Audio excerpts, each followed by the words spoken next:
They said, touch not the anointed. But what if the anointed touch lies? Let's open the word, not twist it. This is exposing the leader. It said, he got a Bible in his hand, but the fruit don't match. Built a kingdom of control with a holy mask. Talking truth, but he twisting the facts. If Jesus ain't master, then who got his back? You call it righteous, I call it deceit. You call him pastor, but I see the beast. This ain't no church, it's a throne of fear. We exposing the leader, the lies and hair. Said he the chosen, the only one woke. Painting all truth with control and smoke. Calls outsiders, the world family weak. If you don't bow down, then you ain't got peace. He twists scripture like a loaded tool. Use Paul's letters like a Pharisee rule. Telling women stay silent, men keep rank, but Christ broke chains. Not building a tank. Ain't no freedom where obedience blind. Jesus healed the broken, he ain't break minds. You want fruit, then look at the vine. This one rotten, smelling like pride. He got a Bible in his hand, but the fruit don't match. Built a kingdom of control with a holy mask. Talking truth, but he twisting the facts. If Jesus ain't master, then who got his back? You call it righteous, I call it deceit. You call him pastor, but I see the beast. This ain't no church, it's a throne of fear. We exposing the leader, the lies in here. Forced marriages, polygyny play. Use the scripture to keep love at bay. Demanding loyalty, taking pay. But Jesus said give, not take away. Mocks the weak, shames the bold. Preaches grace, but his heart cold. Turns devotion into debt. Living large while you in regret. He preaches law, but walks in lust. Says obey me, who you gon' trust? Jesus taught with servant feet. This man walking like he on the scene. Yeah, the robe and beard don't make you holy. When the lost cry out while you rolling slowly. Can't love your neighbor if you silence doubt. You build walls where Christ broke out. He ain't Messiah, just a man with a mic. Use a pain and fear to control your life. You ain't rebelled just cause you see clear. You're free in Christ, no chains here. He got a Bible in his hand, but the fruit don't match. Built a kingdom of control with a holy mask. Talking truth, but he twisting the facts. If Jesus ain't master, then who got his back? You call it righteous, I call it deceit. You call him pastor, but I see the beast. This ain't no church, it's a throne of fear. We exposing the leader, the lies in here. Christ is the shepherd.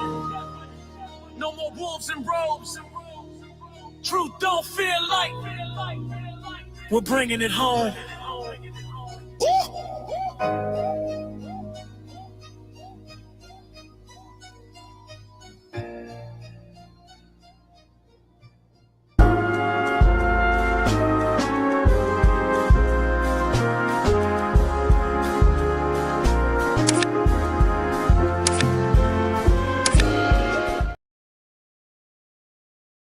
All right, welcome in, y'all. Shalom, shalom, shalom. Hopefully all is well with you all. Bless you. Today we got a very special show for you guys today. You know, we all got to understand and know more of the aspects of what we can be getting ourselves into in regards to this particular ministry and exposing every corner, every dark spot, is something that we need to make a goal, a mission of, not only just for our brothers and sisters who may be seeking fellowship, right? But they may seek fellowship with individuals who will receive them in love, and in love the true Messiah, not seeking to take advantage of them or to mistreat their trust, betray their trust, things like that. We want to be sure that we shed light on these things so they understand exactly what they're getting themselves into. And today we're going to be diving deep into some of the darker aspects of people who are not prepared for leadership, at all, but they seek positions of it, right? Or they've been placed in a position of leadership without the true heart of the people, right, in mind, right?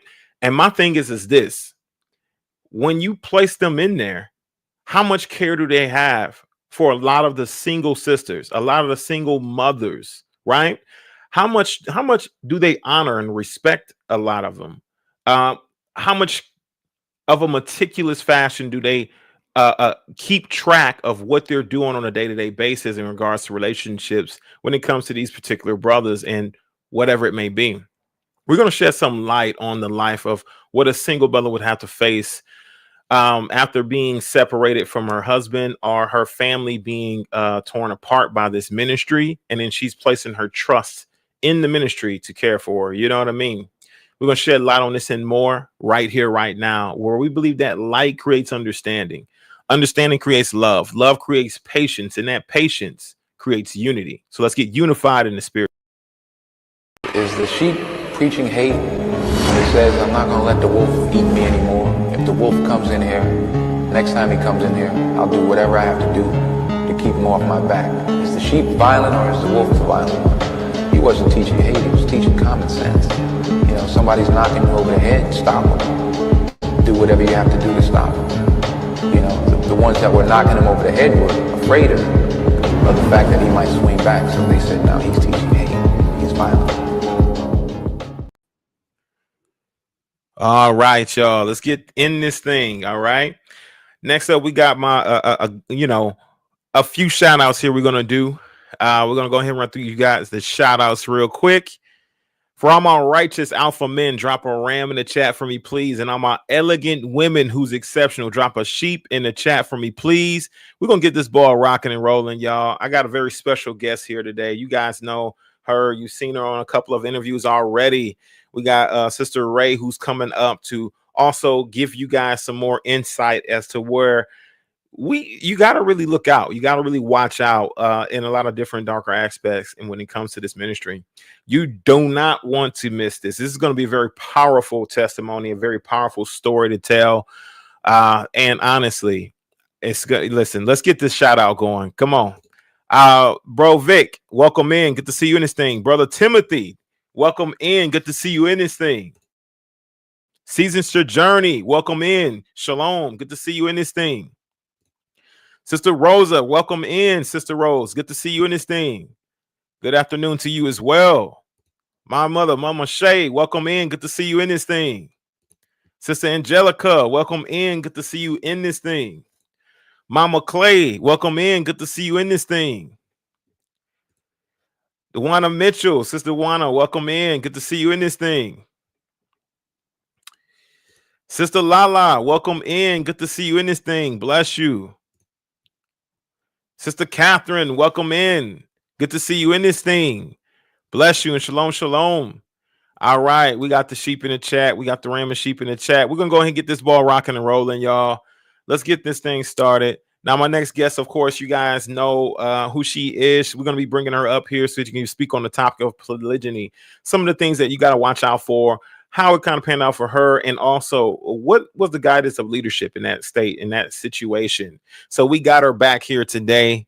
Welcome back. Welcome in, Sister Raye. Good to see you in this thing. Thank you. Thank you.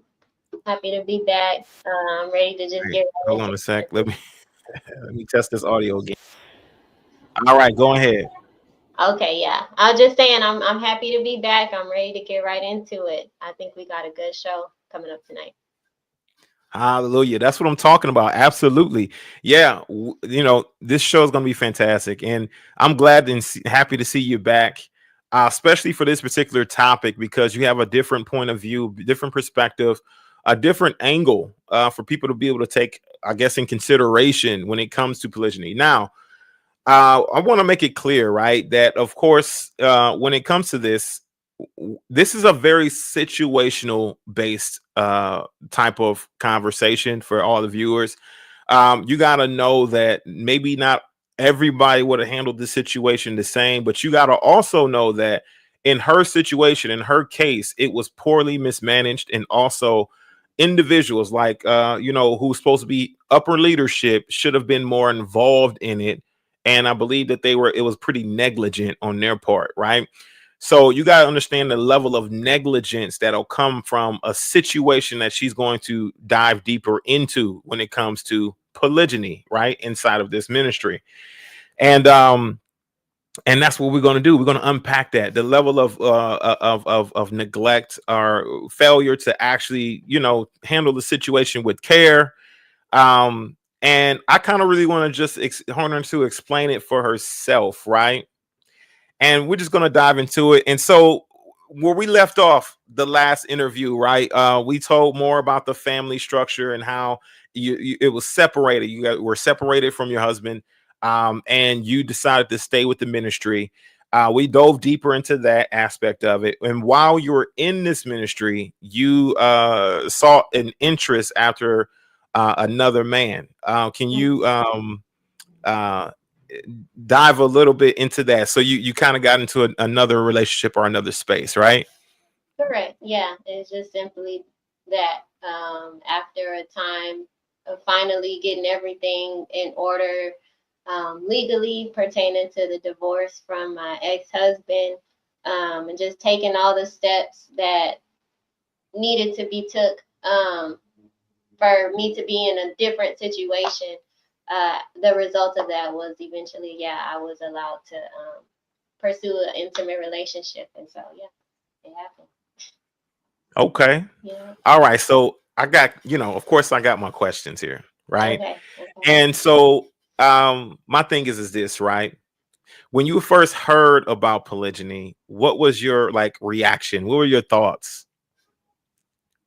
And also, who introduced it to you?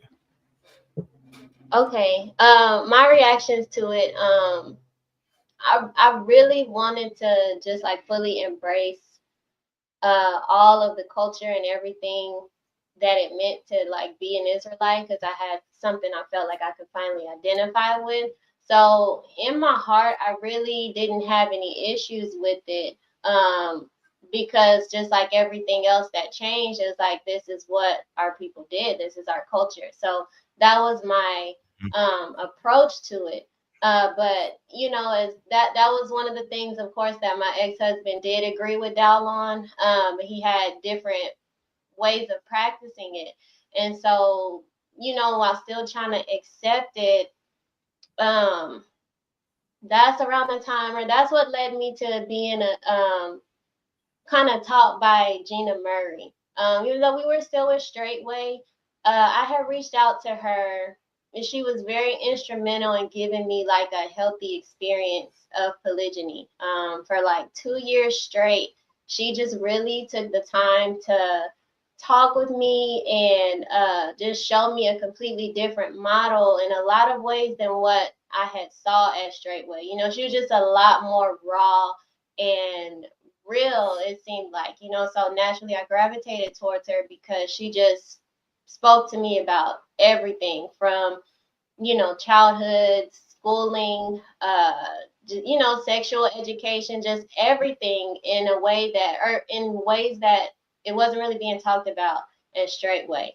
And so she really gave me a healthy and positive perspective of it. She really did, because she helped me through the times of, my husband or my ex-husband practicing it in his way, but me still processing all of it in a way that was still righteous in the Most High sight. So she really was instrumental in shaping a lot of things that I still to this day, believe. It's not like things that I had to unlearn and heal from. It's information. It's been crucial to everything that I do to this day. So yeah. Okay, that's very good. Absolutely. And so, when being introduced to it and things of that nature, you then found a man who was interested in you. You guys were interested in each other. Can you Mhm. kind of unpack that a little bit, like how this thing kind of evolved? How did it start off? How did it develop? Was it something abrupt? Was it just, I don't know, or was it like something that kind of just was smooth in? I like, how unpack that a bit, how that come out, how that worked. Okay. Well, it was a very long, what felt like long and slow process.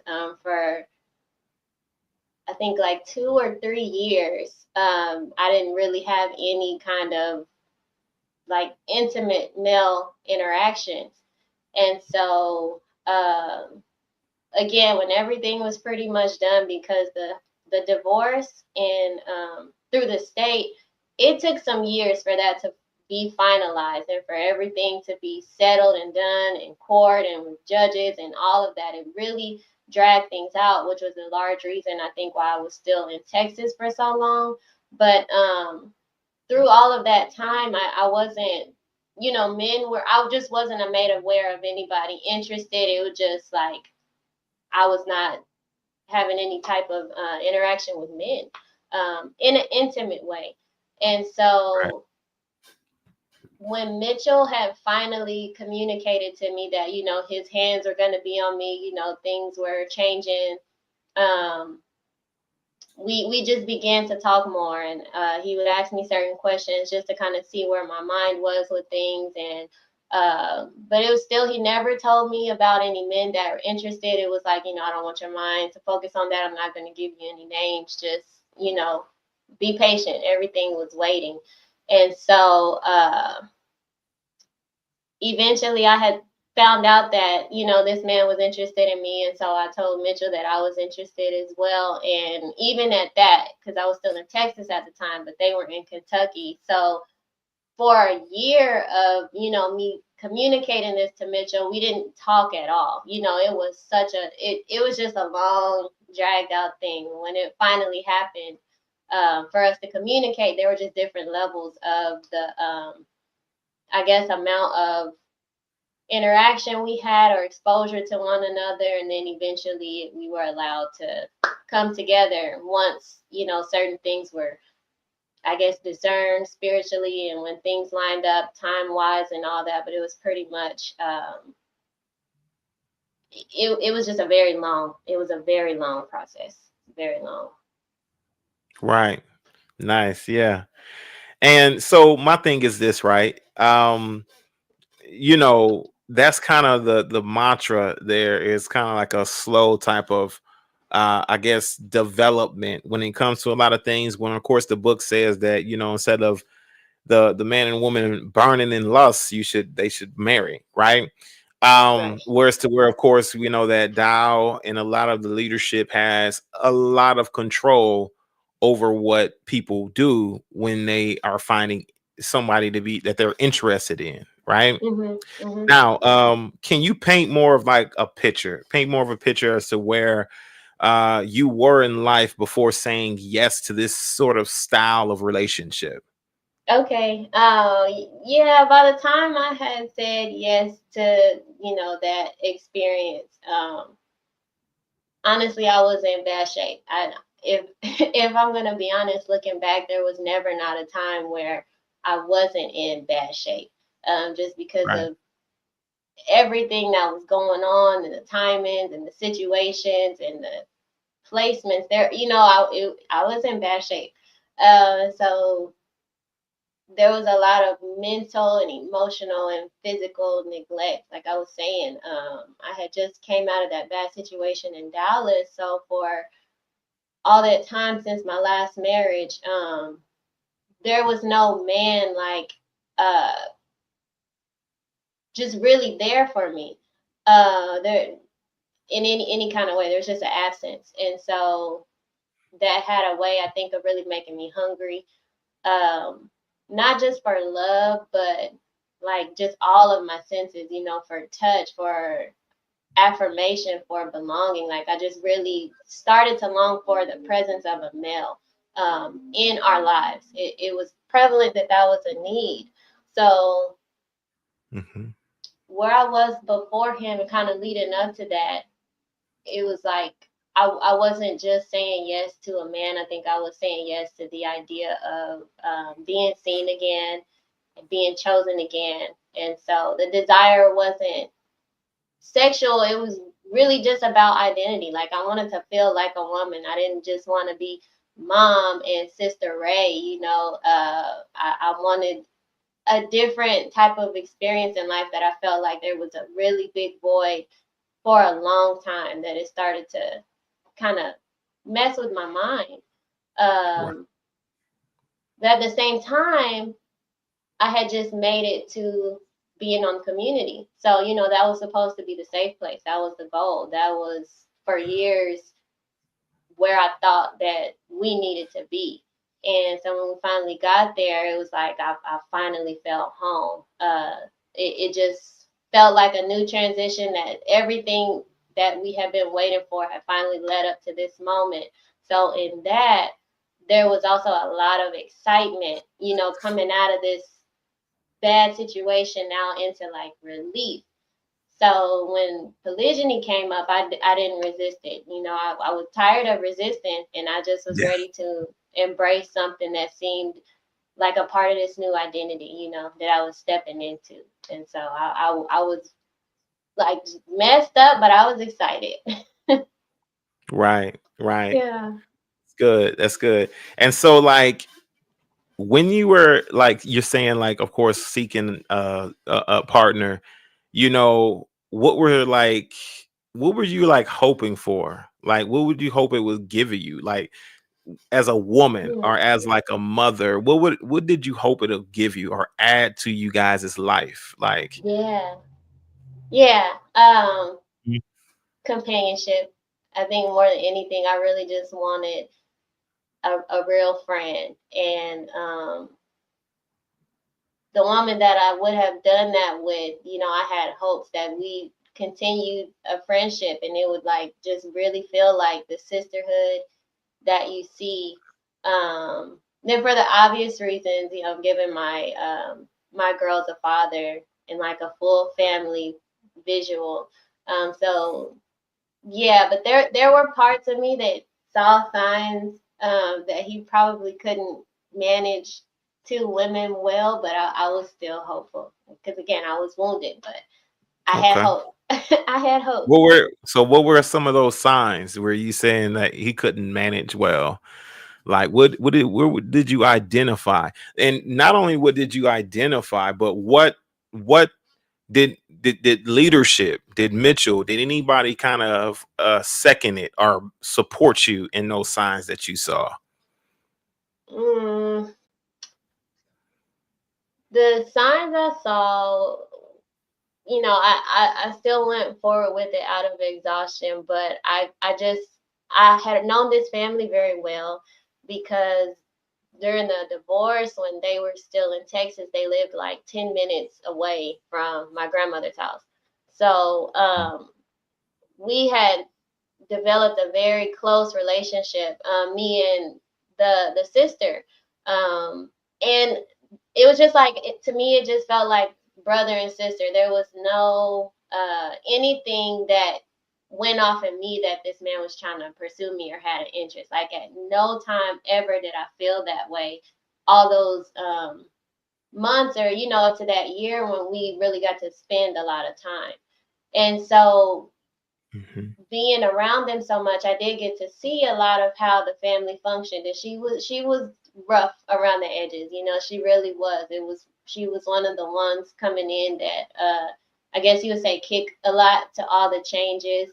And so I just saw how he kind of, you know, dealt with her. And I would say let a lot slide. You know, she just had her way of expressing her position or her, you know, reaction to a lot of the change and the ideas and, you know, all this stuff going on.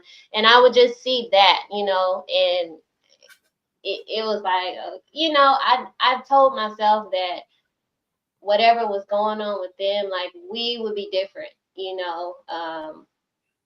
I wasn't gonna act like that, so our experience wouldn't be one like that. And yeah, that's pretty much those were the signs I saw. Those were the signs that I saw. Right. And so like being in like a single mother in the position that you were in, you saw the signs. And of course that right there, you know, you being tired, right? Tired of being alone, tired of handling things alone, so to speak, craving like a sense of safety, security, and Yep. belonging, right? In your role. Was there any heavy influence coming from the ministry, making you feel kind of like pressured to find a covering, find a head, somebody to cover you? I would say absolutely. That's the complete structure. You know, not maybe directly. You need to be doing this. You need a husband, but it's very indirect. You know, because the ministry comes off as very family oriented. So you know, just as a woman with your children, you look around and everybody has their mom and their dad. You know, they're going on walks or they're doing things or just the act of having a man to serve, you know, having clothes to wash, these things in your mind you desire because it's a part of our nature. That's what keeps us soft. And so there was never like direct communication that I needed that, but it was very clear, like even spiritually, I felt at times that the Most High wouldn't even hear me as well because I didn't have a covering. You know, it's just that constant Right. enforcement of, you know, this is what a complete family looks like. This is the model. This is how it should be. And so I was very able to identify all the areas where we were lacking because we didn't have it. So yeah, I definitely was influenced. Like that was the goal. You know, I really thought Right. that we needed a man, you know. Right. So in this situation, right? Like rejection and feeling rejected. Was there any like I guess ways where you felt alienated for not having a husband, right? For not having a covering? Was there any ways where you felt like maybe the sister didn't gravitate to you as much, or maybe they treated you a bit differently because you didn't have a covering at the time? Yeah, there was definitely that. I think I kind of spoke on it in one of the lives before, just kind of there a lesser level of respect towards things that are yours, um, especially your time. But it's just kind of like a lower status. You know, you're not married, so there's not, you know, there's certain things that you probably shouldn't be talking to women about, regardless of the fact that you were married before. It's because you're not now. Like you really shouldn't have anything to say to married women. There's just different. It was Right. like it's definitely like a lower rank for sure in many ways. Wow. Right. Absolutely. So yeah. So that'll easily set in certain feelings of rejection or the inferior type of complex to somebody who has a man, has a covering, has a husband. So Jean Murray, can you tell me a little bit more about her? How is she like a role model in like the lifestyle? Gina Murray. Gina. Yeah, I that's see her right. in the comments. I'll do even before I even start. I want to say like I would love to reconnect back with that woman all these years Okay. later, because ultimately what had happened was like everybody else, Dow had something against them, or something happened. I don't even really remember all the details, but it was like they were labeled now as again some of the ones that we shouldn't be talking to or listening to, and so I listened to that, but she, just like I said, she really took the time. Like we would have phone calls and she would allow me to record it. It was just a very personal interaction where just over the years she really poured into me in a way that was very impactful and, like I said, healthy. And I didn't have access to the mothers like that in the ministry at that time. Like, your Mother Carol, I don't know if Mother Jennifer was No, she hadn't became mother yet. But, you know, it was, I wasn't really talking to these women that way. I didn't have the access to them, but she made herself completely available to me to just share everything that she felt I needed to know. And it, like I said, it was just very helpful. You know, she was a different example of a woman in polygyny, or even just a married woman biblically. You know, I saw that she had a lot more liberty, and she just seemed so wise and smart and sharp in a way that was very different than just how obedient and meek, you know, that she could be. And the things that she taught me, like I said, changed my life in the way that I function to this day. You know, the things that are just kind of instilled in me when it comes to my own personal expectations of showing up as a wife, as a mother, as a woman. So I would love to get back in contact with her. I've tried to find her. I've tried to find them, but they hard to find now. She's hard to find.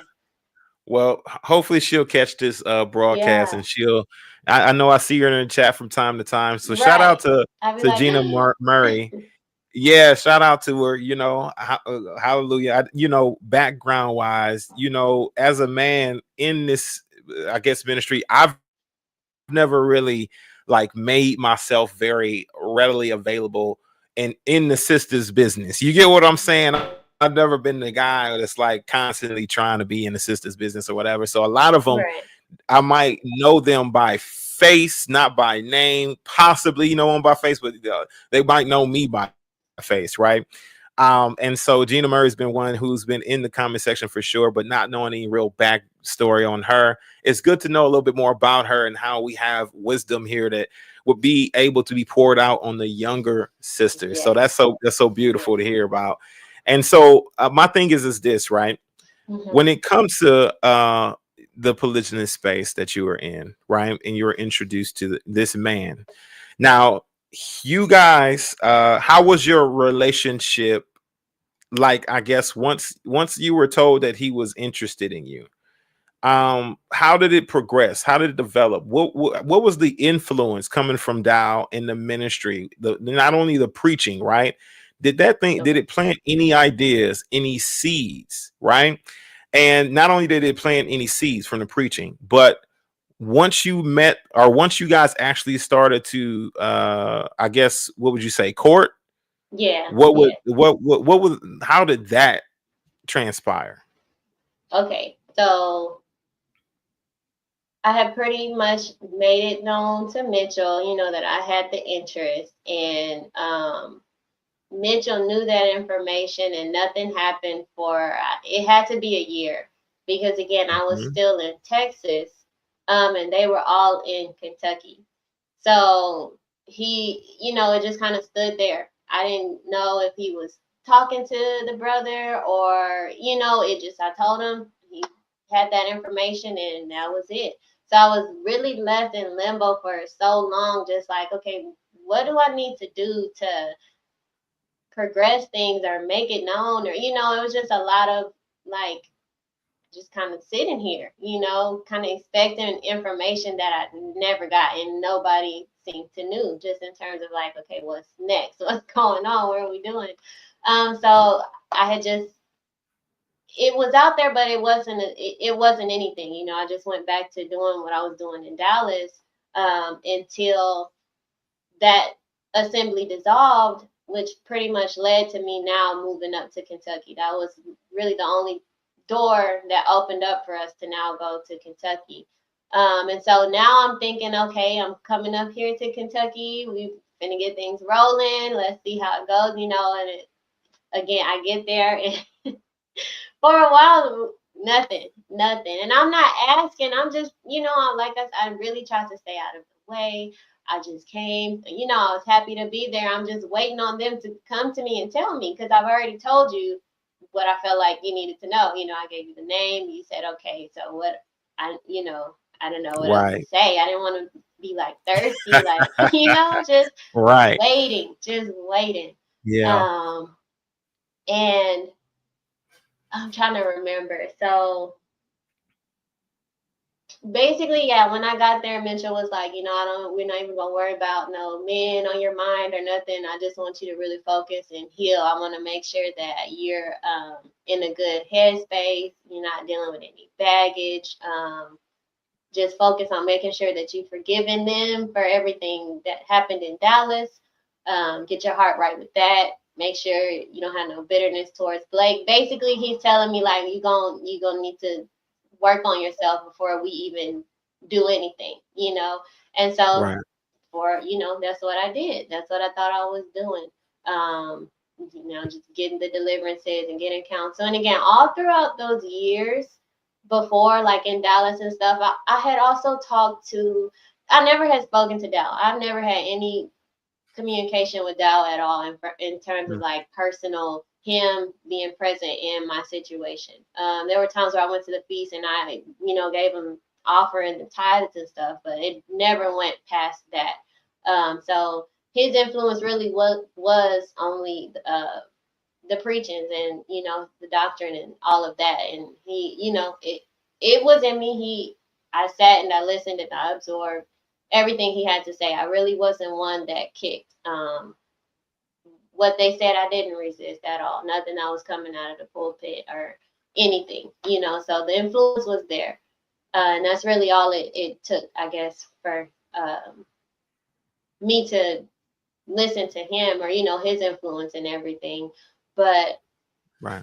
with Mitchell, so now I'm working towards getting clear and getting my mind right. But like I was saying, like I spoke to other pastors and elders when I was in Dallas, and they would, just emails back and forth here and there, just helping me out as far as getting over bitterness, making sure that I had no unforgiveness towards Blake, and so there were again influences and conversations to just keep me encouraged, and just kind of guide me in the direction of this is where you should focus, this is what you should do. And it was always more so inward and on my daughters. And so that's what I did. But then again, getting to Kentucky, and all that time passed to where it was finally like, okay, y'all can communicate, exchange phone numbers and things like that.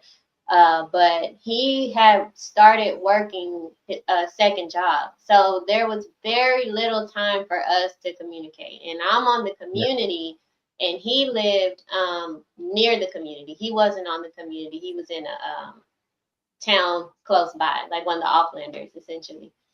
And so we didn't really see each other. The only time we saw each other was on Shabbat. And we just would talk in the evenings until the, just as long as people were around watching. And when everything died down, then it was time to shut it down. And for a long time, that's what it was. Mitchell was pretty much the one giving us the green lights on what we could do, what we couldn't do. As two consenting adults, he still had a very heavy hand in, what was allowed, and timing and everything. It was pretty much all on Mitchell. And so it was, it was okay in the beginning. Like, again, I'm happy and I'm brainwashed. But after a while, I really started to realize, because this desire is growing, and, I still have to go to Mitchell for if I want to fast, or, I was, my mind was split, because I'm talking to this man, building a life and a relationship with him, and I have to do everything through this man who's has another wife or another family. He's not here. There was no connection there. And so it was really hard for me to make that shift. And I'm like, we both agree, what does he know, or what is it that he's going to see to then tell us that we're ready, that we're not already feeling? At that time, I was really, I was just tired of being under Mitchell. There was a lot of, he wasn't there. Like I had said before, at this time, he really had checked out. And it's like, this man is here, he's present, he wants to be interested. So I don't even want to, like, I didn't invest any time really in trying to get Mitchell to understand things anymore, because it's like, you're not here. You don't understand, but you have so much weight to make all these huge decisions in my life, but you're not here. And so that was very hard for me. Because like I said, I just couldn't do the splitting them up. Like I needed to just serve one person and follow one person and go through that one. And it just didn't happen that way. It didn't happen that way. So it was a lot of anxiety. It was a lot of anxiety around that. But I'm still just trying to be thankful and grateful for this experience and not cause any irritation towards Mitchell. Like even in that,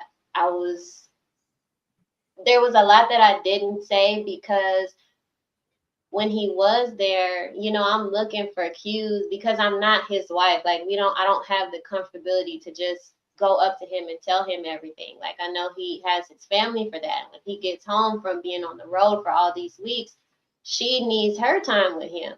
And so I would look and see like if it was a good time or not, based on if he's smiling, if he's laughing, or if he just looked tired, he looked down, then I'm not gonna come and tell you. I'm not gonna lay all this weight on you, So it was just I don't even want to do it anymore. And I was pretty ready for that transition to happen, because I had enough. I really did. It was very hard. Right. It was very hard. Wow. Absolutely. So yeah, so leading up into this transition, right? You said that, that you believe that he did not have the capability to have multiple women. And my thing is this, right? So why did you still just move forward with it, right? Why did you still move forward, even though, why were you still kind of like interested in him if you knew that he just was not like fit? Yeah. You know what I mean? To Right. do it. Mm-hmm. Honestly, Barack, I went forward with it because in my mind at that time I was willing to settle. You literally can see the exhaustion in the lack of ability to make critical decisions. And there was also fear present. So by then, like I said, I was just tired of Mitchell's leadership. I wanted out of that situation and into something that really felt more human. It felt more grounded, more safe, more intimate. I've needed that through this entire journey, and there was this big pressure for it that came upon me during the Dallas situation, because that's kind of where the mistrust for leadership entered in. I left my husband to be in this place, and years are passing by where I really start to realize like, these men are not really showing up in the way that you would need them to as a single woman. And so after years of really being invisible, suddenly there's a man, there's a name, there's a person, and a possibility, and it's not just anybody. This is someone that I knew personally, and I had seen him be a present father. I experienced him being kind to me in ways that mattered in an environment. So him and his family were very supportive of me going through that split and that divorce and the separation with my ex-husband. So like I said, I had told myself, this is what I would say. Like, I'm not going to be like that. We're not going to have them kind of issues, because I'm not even going to treat this man that way. Or I'm not even going to give him a reason to act that way towards me. So, that was then, but we would be totally different. Right. Absolutely. Yeah, that's amazing. Absolutely. And so when it comes down to it, right? You guys decide you had interests in each other. You guys saw each other doing it. But you said, of course, before that you guys kind of lived not too far from each other. Was there like an opportunity for you guys to develop maybe like a because you guys lived in Texas and you guys lived on the same block, you were saying, and so you guys fellowship outside of, I guess, on the land or anything like that? Like, how was that developed? Was that like, was there a relationship there? It was a relationship, but it was not anything that I thought would lead to this is the man I want to be with. Like Mhm. I said, I really just saw them as my brother and my sister, and that was always the energy. A woman knows when a man look at her, a few more times, or you can tell when he's kind of giving off an interest. And I never detected that ever. Mhm. I never felt that. So there was a relationship because we were always spending time, me and his wife. And I think had there been something early on, me and her would not have been as close as we were. That just goes to show you how comfortable and I guess not sexual that it was. It was just a very friendly, healthy just support for me in that time. And so, they were there. They saw a lot of what I was dealing with, like there with me. They weren't in Right. Houston or Dallas or Kansas. They were right there. So they saw the interactions, and so Right. we were close. I developed a very strong relationship, or like a bond, with their youngest son, and she was very close with my daughters. She nursed them. I think I nursed the baby. I can't remember, but it was just we were close. We were close. We were very Hmm. close. And the same with him. It was just it just felt safe. It just felt like my big brother. That's all it ever was in Texas. Right. Hmm. Okay. Nice. And so at that time, what was your relationship like with the wife? Yeah, we were close. We were very close. They were more new. And so me being, I guess, allowed into their home and seeing them more, I really was, we just had a lot of conversations, a lot of heart to hearts where I would try to really, I had an opportunity to kind of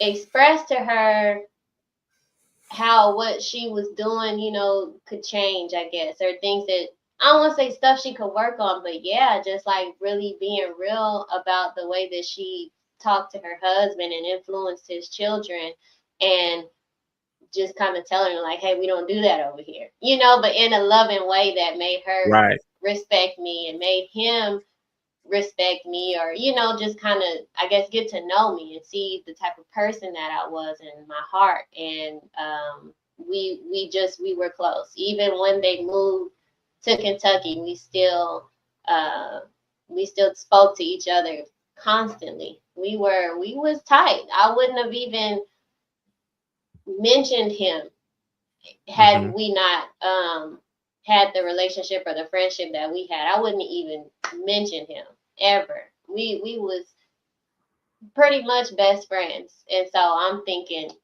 heck yeah, yeah, it'll be great. And yeah, that's what it was initially. Right. That's how it started. Okay. All right. All right. Now, so looking back on all this, right? Do you think that there were some things that you just were in love with the idea of being in this space? Maybe you're just in love with the idea, and maybe the reality just hadn't quite set in yet. Did you? What do you think about that? Yeah, I would say absolutely, more the idea. I think Straightway teaches you really well how to create fantasy. And so in a Hmm. place like that, everything I think is built on an idea. That's why that's what they call fate. But it was just kind of curated fantasy. Yeah. And I was just so hopeful. I think, we Hmm. could call it hope, but hope can Right. be dangerous when it's disconnected from the truth. And yeah, I think I fell in love with the role that he was supposed to play.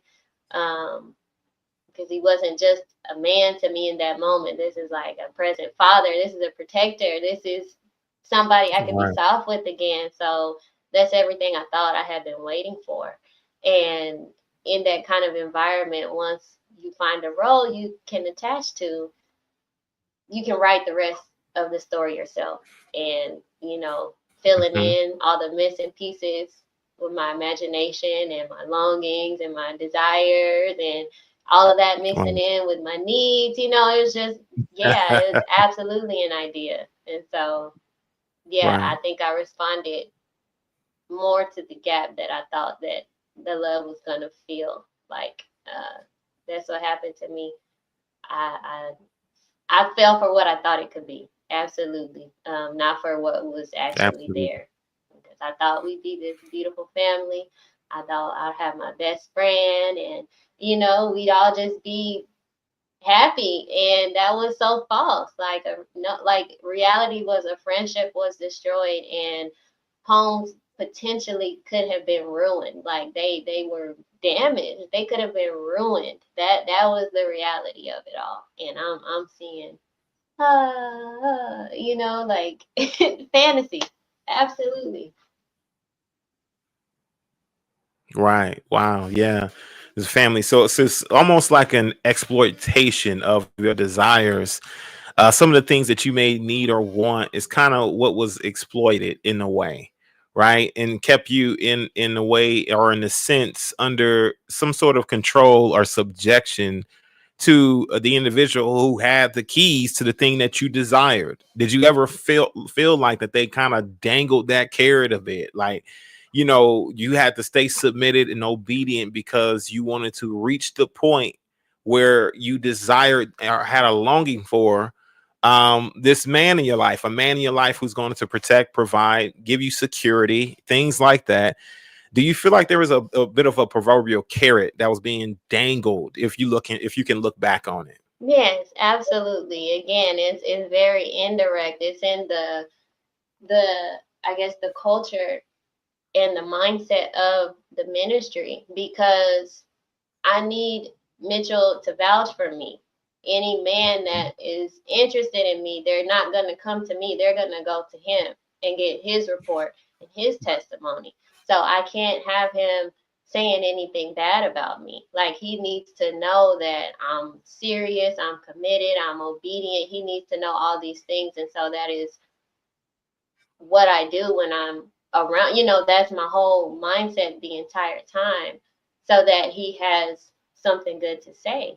And that's anybody. That's how I raised my daughters there. That's how, like I trained them to like, we need a good report. So at all times, you need to represent us well, and it's this enforcing and this idea of obey, behave, don't be saying nothing crazy, don't do nothing crazy. Like, just comply. We need to be spoken of well. Spoken of well means you're not causing problems. You're just doing what you're supposed to do. And so that was the motivation the entire time. Everything, every decision I made, there was such a concern for, will this please them? Will they be happy? What will they think? Will they be upset? What will they do? And so, yeah, absolutely.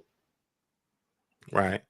Now we know that we've diagnosed a particular condition, and we've it's come off to be as Dow syndrome. Yes. And one of those, a part of that condition, is what you just discussed, right?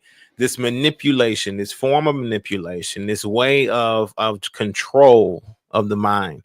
And I know that some of these questions is pro bono, but we really got to know as an audience, do you feel like that level of control that was subjected on you, right, or subjected to, or that gave them that was given to them, do you believe that is something that lingered on even after your departure, something that lingered on, something that was difficult to kind of shake a bit? What would you say? In the beginning, yes, like everything, but I think because my experience was so extreme that it just kind of shut that residue out of me to now that I can identify it and catch on to it. Like, you know, I don't think I have those particular areas Mhm. to you know, be confused about it. It's after experience like that, it's pretty clear. It's pretty clear. Okay, right, absolutely. And so, what did safety and security mean to you? Mean to you after that time? Like, what? If you could define it after that time, what would you define it as? Um, I would say intimate attention. It meant something more intimate and immediate. So safety to me meant having a man who was present, someone who paid close attention, not just to me, but my daughters, of course, and you know, somebody that noticed the little things and saw our needs without me having to explain them or go to the wife or you know just go through all these channels. Like he just know because he's there too. That meant that would have been everything. Somebody who made us feel like we mattered, I think, really was what I was wanting and needing. Especially, I was really wanting that for my daughters. But security meant just knowing that there was somebody fully invested in our lives, like an actual man that I could reach out to at any time of the day and I know that he would answer. So it was about relief of not feeling like I was trying to navigate through everything alone. Somebody who could provide for us, and not just materials, but the emotional and the spiritual provisions as well. Because after all those years of instability, I just really wanted someone whose presence I could count on, like consistently. And yeah, that's what that meant to me. Okay, very nice, very nice. And so, with that, right, overlooking the red flags and the need for stability, sort of overshadowed, or it was louder, much louder than what your discernment was during that time. It sounds like. Yeah, yeah, that Oh man, precisely. yeah, absolutely. And I mean, it's pretty easy, like in that setting, right? Like it's Yeah. pretty easy, like when you're in it and you're witnessing like what we just unpacked, right? You're witnessing some sort of forms of rejection coming from the women who are engaged, who are married, right? Who have a covering. You feeling like subservient or inferior, right, to those people who are in a complete family, right? Who have a Hmm. covering. And it just, and then plus with Mitchell and his influence in your life, right? And Hmm. the way that he kind of, I guess it was a code like sort of leadership. It wasn't necessarily a loving, a more compassionate leadership. It was cold. It was it was very mechanical, right? Type of leadership, you know, in your life. And so in that sense, in that format, I would see that level of stability, the stability you just described, speaking much louder than any discernment, because you're like, listen, I want that. I want that level of embracement, you know, and love and whatever else I'm being deprived of, whatever else my girls are being deprived of right now. I want that, you know. So give me that. So the inner dialogue, okay. I know that the risk, what were some of the risks that you maybe seen, right? But maybe you kind of masked it. Maybe you kind of decide you would work around it. You know, what were some of the risks that you identified or noticed? Um, Risk, like you mean like when did I not think that this was gonna work? Like, well, not necessarily, but risk like, if you were to get into the relationship space, Mm-hmm. what were some of the risks that you identified? Maybe like, I guess, potential problems for you in that space, or for you and the girls in that relationship during that time. Yeah, they were a lot of the risks were mainly concentrated around his first wife, the other woman.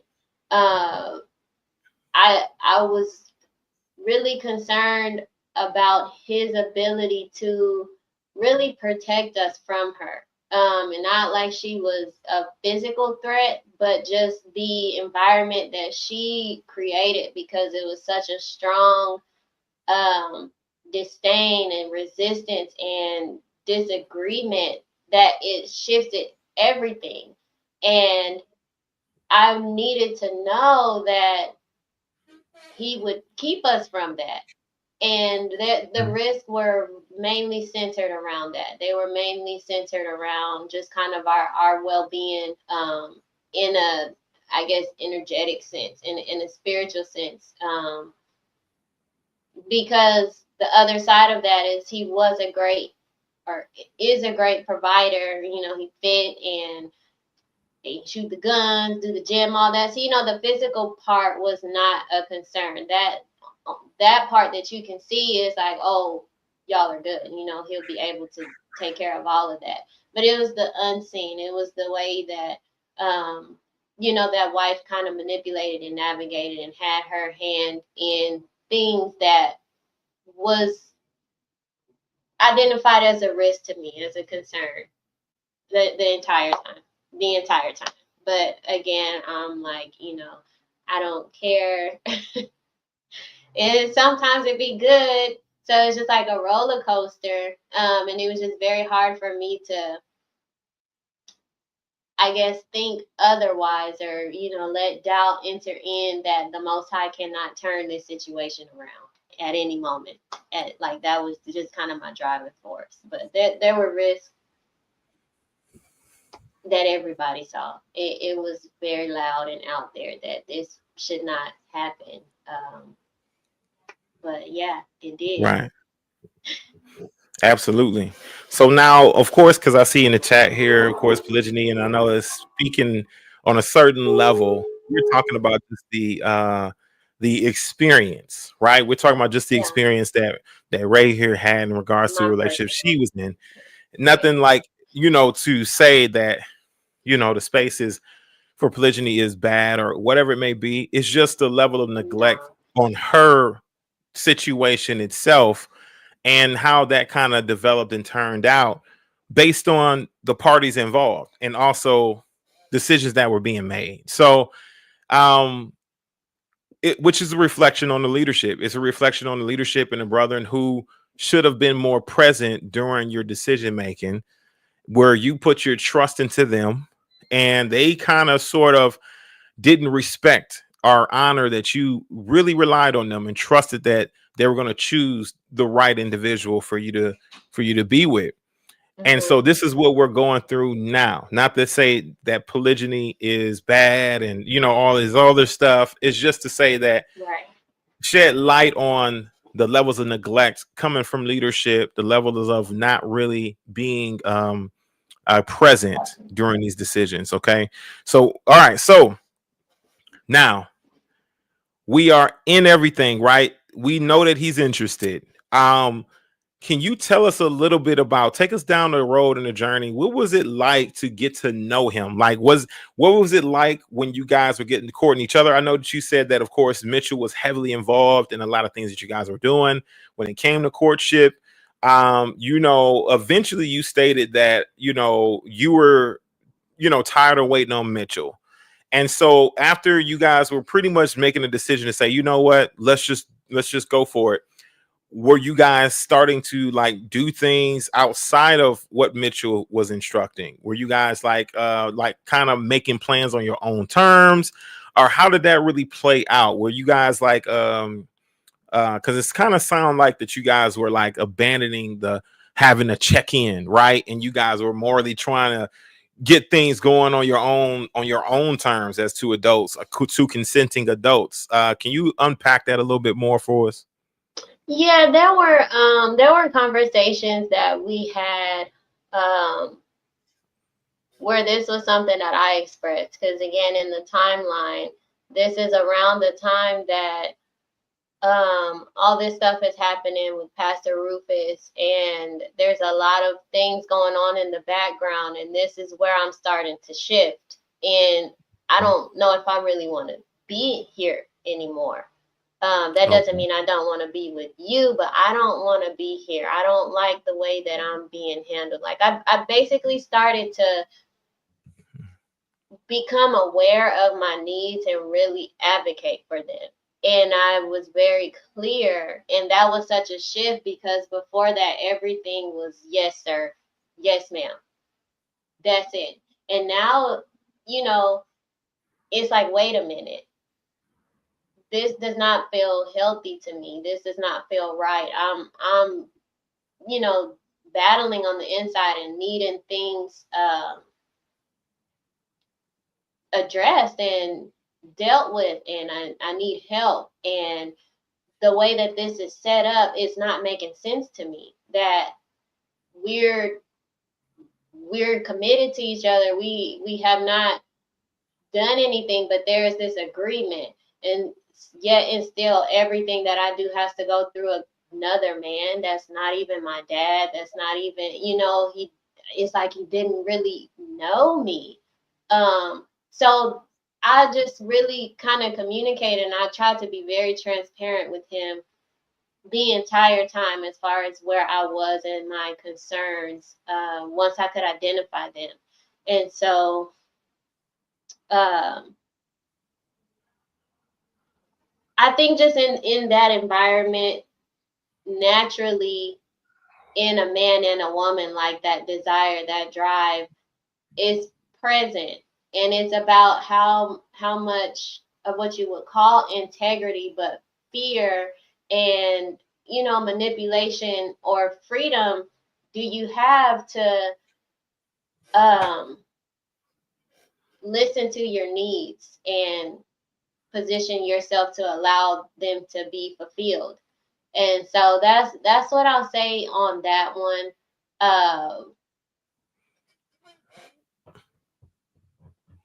Yeah, I will say that. I'll say that.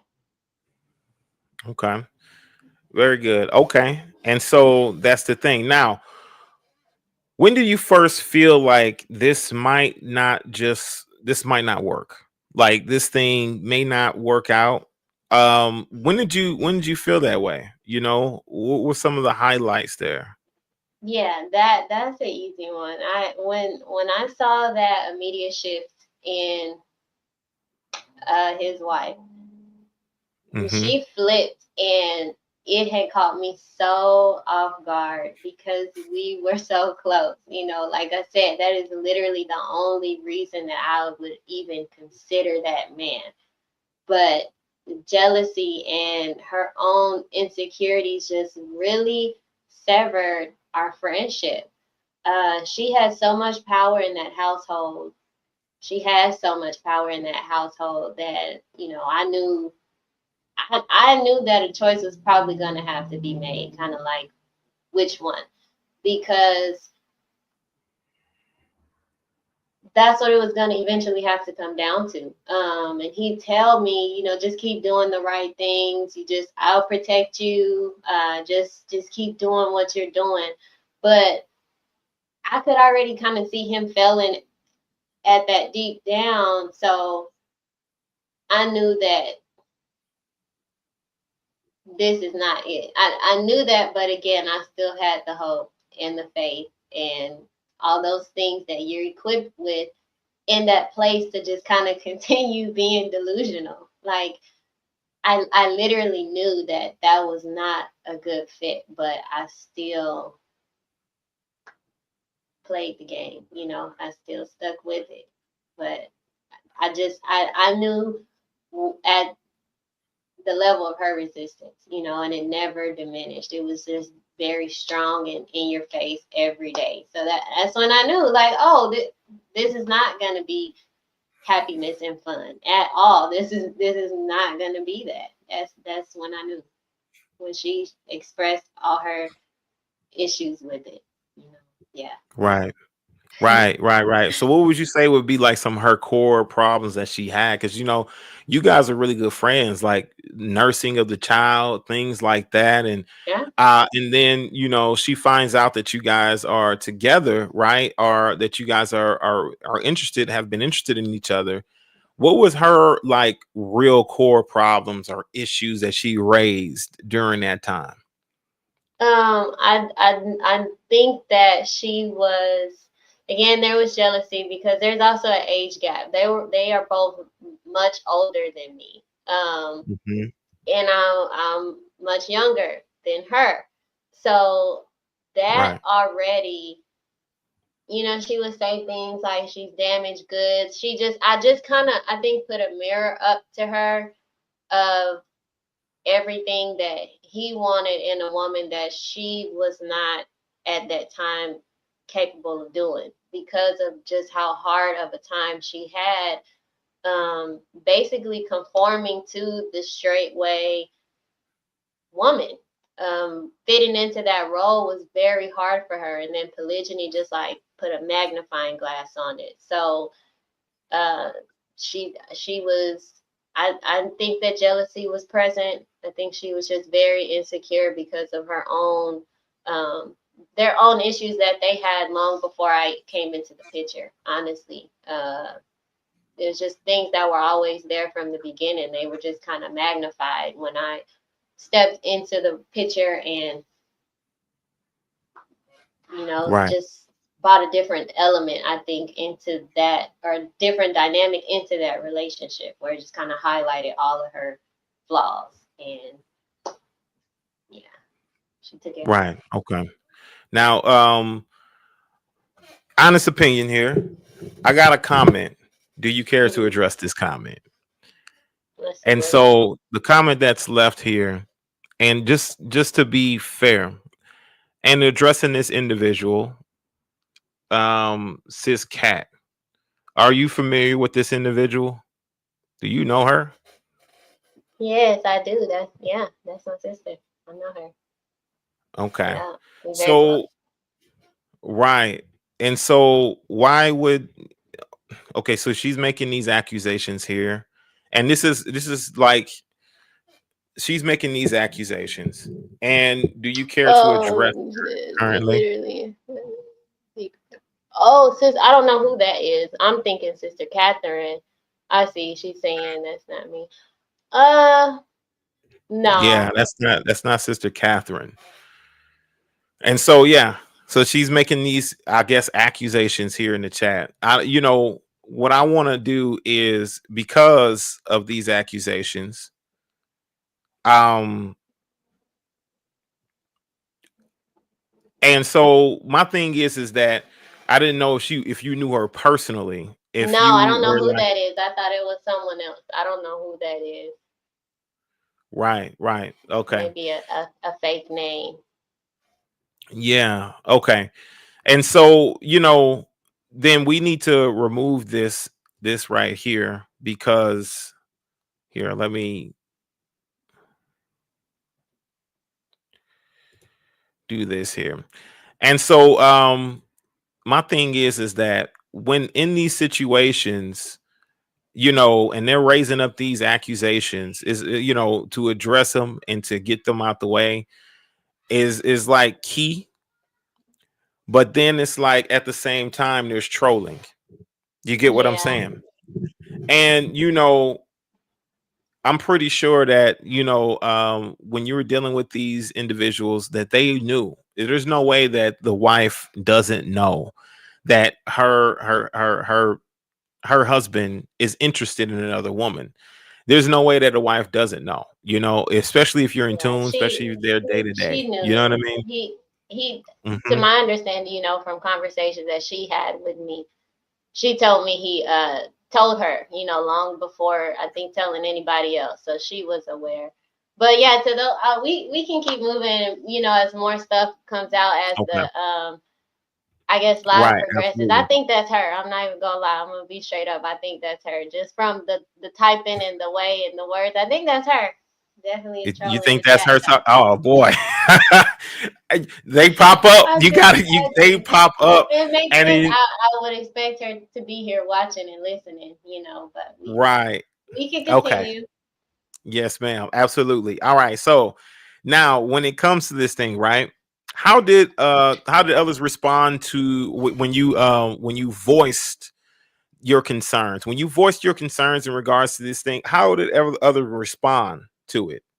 Like, and you know what? Before you answer that, I think it's important to give a bit of context as to, like, I guess who the man that you were interested in, like, you know, what type of, how did he carry himself? Was he somebody who was a man's man? Was he, like, give the people a bit of more of a background as to what his character is?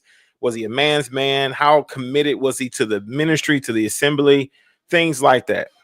Yeah, he was very committed in what you would say good standing. I think that's the only reason that a union like ours in particular was allowed, because they would, you know, there was to a degree that level of protection where it's like you're not just gonna, they essentially say you're not just gonna be with anybody.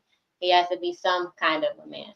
And so I guess then it comes down to what that some kind of a man is that they think that I would need.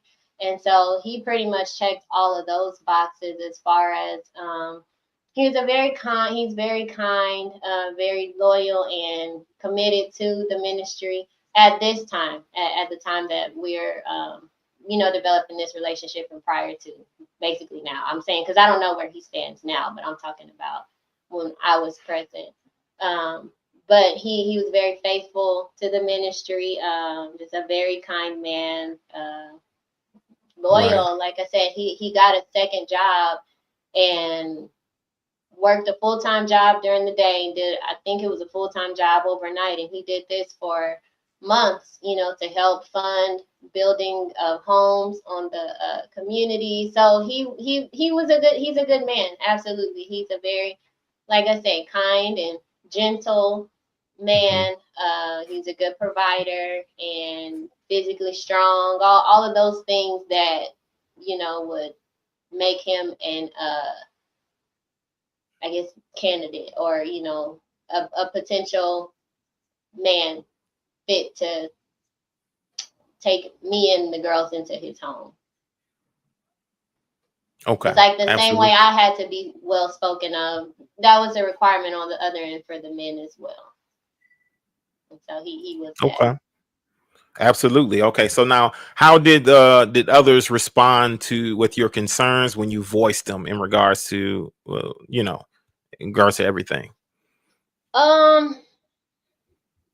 I'll be honest to say that I don't think I ever really got the help I needed.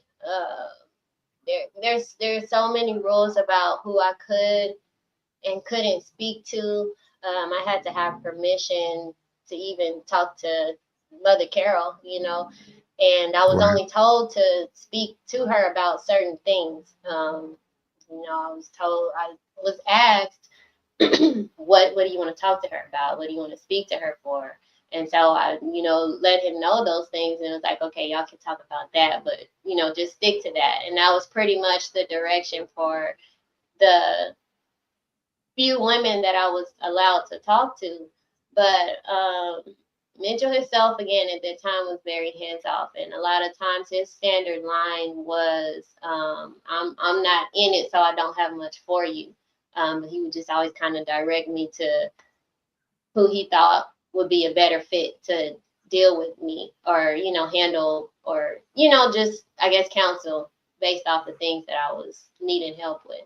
And so that really just left me with a handful of women to go to.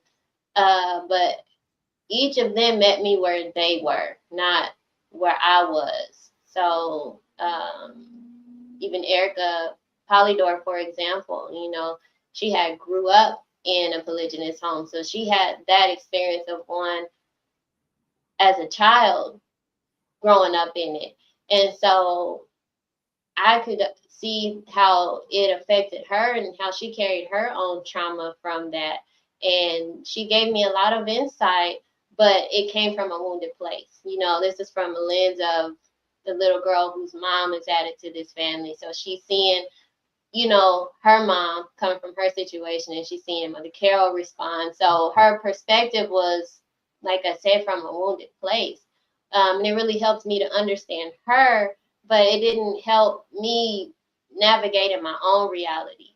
And it didn't seem like anyone that I spoke to had really been in my exact situation. And it's like it wasn't really the man that was the issue, but it was the wife and the way that she was allowed to operate.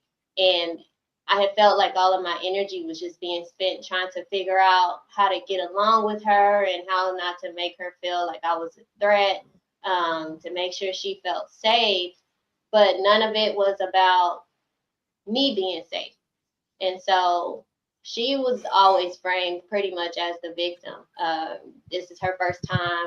You got to understand, it doesn't happen overnight. It's going to be hard for her. They've been together, just a lot of excuses. And then so in that framing, I became a doormat, because I'm told to turn the other cheek, be the light, keep showing her love, be the more spiritual one, all these things. And every time I followed this advice, it's like I was getting cut deeper, and now I'm sitting here hurting and bleeding emotionally. And the whole time I'm trying to guard my heart to not hate her, because even though she was mistreating me, I didn't do anything to her. I didn't do anything to her. So in hindsight, I honestly think, well, I know I had way too much consideration and respect for her. I did. I made it as easy as somebody possibly could, to accept me coming in, but it still wasn't enough. And at the cost of that, I disappeared in my own life and I abandoned myself like I had been doing all those years prior. But this time is when I really started to become aware that that's what was taking place. And people were definitely concerned. Like I said, they could see on the outside. And I remember at one point speaking to Chris, Muir's wife, and I had expressed concerns to her because around this time I was really trying to make a decision on if I even still wanted to do it or not. And I wanted to talk to her. And I would express my concerns because, like I said, this woman really had a reputation, like her stance, her behavior, just the way she was, and then the way that he dealt with it, But the counsel was always very careful and measured. So, the standard response would always kind of just be pray or, talk to Yah about it, pray about it, fast, those types of things. And nobody was really real enough to tell me like, Ray, don't do this, like I said, I had called it off at one point. I don't know if I mentioned that, but I did end up calling it off at one point, and meaning that I didn't want to pursue that relationship anymore. And so, I remember telling Mitchell that I had an interest in another person at another community. And, to this day, I still believe that that would have been a better choice, but he's still steered me in the direction of that brother, telling me things like, out of respect for that man, no other man is going to want to be with you. And even the brother that I mentioned, he would say, like, even though he had great things to say about that community being very spiritual and, all those things, he was like, he just expressed that he felt they couldn't take care of me and my daughters, that man couldn't take care of me and my daughters as well as they could care for us in Kentucky. So, that just to give you an idea, the counsel was, it was never really, I think, effective to help me just kind of understand what I need to do. Right. And so during this time on court, I'm sure that you witnessed them like get into certain, I guess, disagreements. Did you witness like any arguments between the two of them? Like, and if so, how often was this surrounding polygyny? Was this surrounding relationship? What was this about? Yeah, I did. I saw them argue very often, just about either, her behavior or, a situation that went down. But yeah, there were, I've seen arguments. Yes. Yeah. Okay. And then, so who was kind of sort of, I guess, warning you? Like, was there, you got warnings. in regards to, you know, the relationship as a whole. And so, you know, when those warnings came, like, what were some of the things that you were warned of that maybe you had disagreements with that led you to feel like there was a level that was a betrayal or a break in trust or a breach in trust between you and him and in the space in general? Um, Nobody really warned me. They didn't need to warn me. It was just more so, again, expressing concern. Like it was made clear, and nobody was really. They wanted to be happy again at the idea of, okay, now these girls can have a dad. Now you're getting married, but it was like it's just that woman. So people were concerned on that end. Just a lot of expressions of yeah, I just don't know how else to say it. It was just her. There was a concern because of how she acted and how she functioned in that. What that meant for me and my girls, the type of environment that we would be in, and like I said, there wasn't really people saying like, don't do it, you shouldn't do it, but it was just obvious, like you know that this is not gonna end well. Um, so Right. yeah. Mm, Yeah. It's just them side absolutely. eyes and like, Okay, so girl, come on. right. Yeah. Absolutely. So I got a bonus here. That was wise counsel. Anything said to Carol would eventually get back to Dow, and they not a model of to follow in polygyny. How true would that statement be? Would you be able to add more context to that? Yeah, I agree. Mitchell because again, at this time, Georgia was already like dismantled. And so Mitchell would say all the time, like, I wish that Georgia was still a thing. I wish you could talk to Mother Jennifer. I wish you could talk to Chandra. He would name the family and say it very often that he wished that they were around, because in all honesty, there really weren't other families, that were as successful in reality, and Mitchell, I think, was privy to that. He's like, you don't there, there was a reason he didn't just want me talking to women and told me one specifically to stay away from, and he meant that. And I think that just says a lot, the ones that I should have been speaking to or that would have been able to help were not even present. He expressed that a lot. He wished that I could just talk to them, and I did too. I definitely did too. And yeah. Mhm. Right. All right. One more here. Um, Bro Vic, how much fornication and adultery and such is Straightway hiding behind false slash counterfeit polygyny? Is there a culture of, men believing, of course, that they can just kind of, I guess, consider another woman to be a concubine and just, having relations with her? I don't even think there's that much emphasis put on the terms in a lot of these relationships. I don't want Mhm. to speak on what everybody does and try to go into these homes and these relationships, but honestly, that comment is true. That's exactly what takes place, because again, the way that it's handled, it creates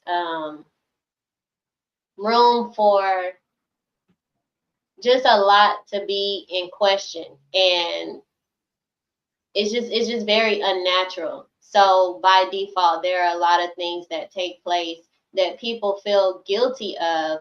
But if you like really look into the biblical structure or the agreements that y'all made, it's like, is this really wrong? Or is it just not what they're supporting in this ministry or in this doctrine? But at the same time, it's taking place everywhere, from top all the way down. So You know, that's why I say that. Right. I think I know who put that comment. It's very interesting. But that is an honest truth that it does take place a lot. People are very,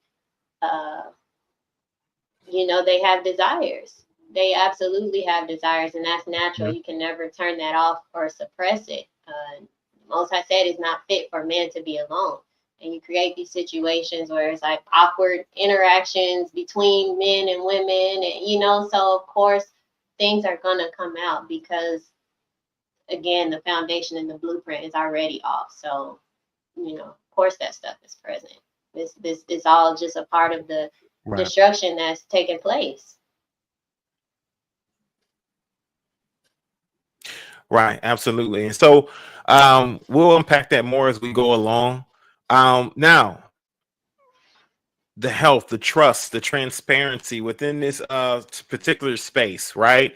The health, the trust, and the transparency. What role did health and sexual transparency, right? What did it play in your decision to leave? Like, what part did it play? I think health is a big one that people in these circles don't talk about enough. And again, in contrast, it was a very open topic with Gina Murray. There was a comfortability about it, and a communication that really invited just a healthy perspective on health. But it changes everything. You know, talking about health, I watched this woman's health decline drastically over time. You know, it was very clear that she was not okay. And the way he handled it or didn't handle it, it kind of disturbed me.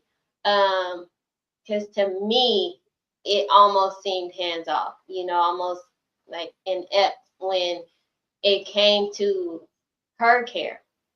And so to me, it felt like, you know, you're watching someone that you're supposed to love unravel very slowly, just kind of while standing off to the side, you know. And so again, that was a red flag ignored because I'm telling myself, like, I'm not like her. I'm not about to be doing all that.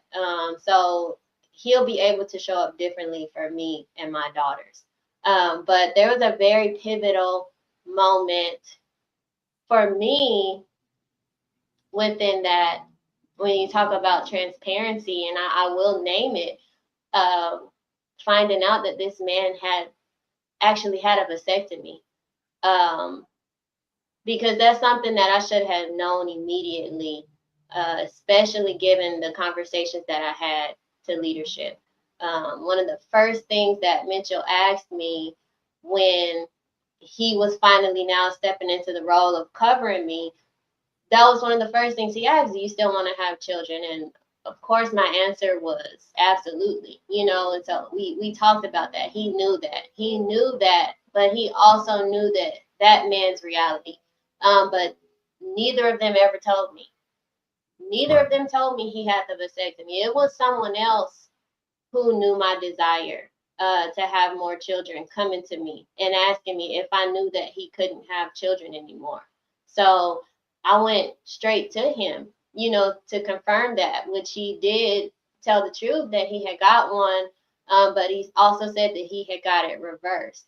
But that really, it didn't matter to me because I had did the research and I had looked up the statistics and everything, you know, at that time for the livelihood of having children after that. And I had pretty much settled it in my heart that, you know, if I'm still going to be with him, then I'm probably not going to ever have children again.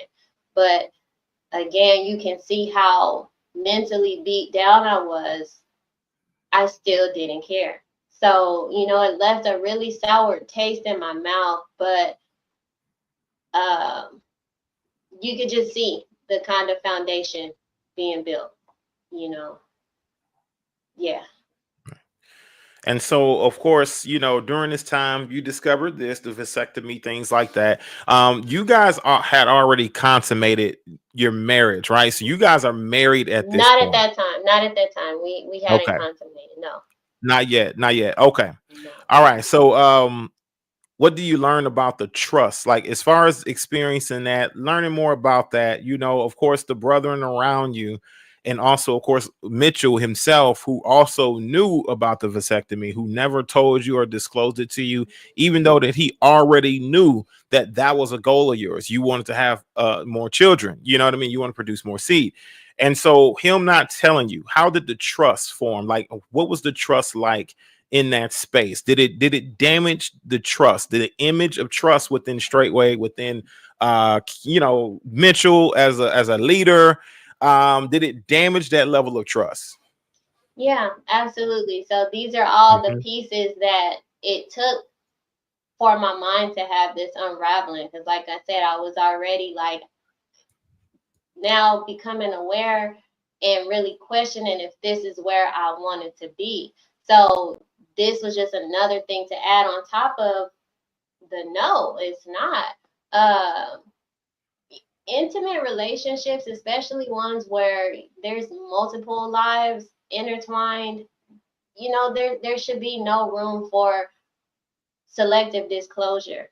And so that experience really taught me that transparency is like a non-negotiable for me. It is so foundational now. And there were things that took place that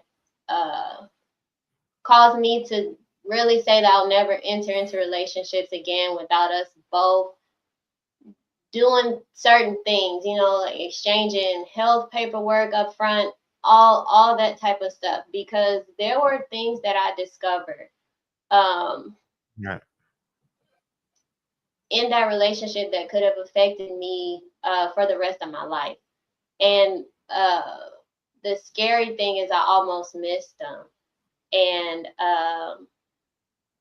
the way that came about is because, so mind you, me and this woman are friends before all of this. And before I could even talk to the man, I was allowed to pretty much, because I asked if she knows at this point that he's interested. She knows that I said I'm interested. Like, can me and her just at least talk now? Before I even talk to him, can me and her start to now communicate about this in the open and stop acting like we both don't know? And so that was allowed. And then we started to have conversations pretty much preparing for what this is going to be. She would ask questions and we would just talk about stuff.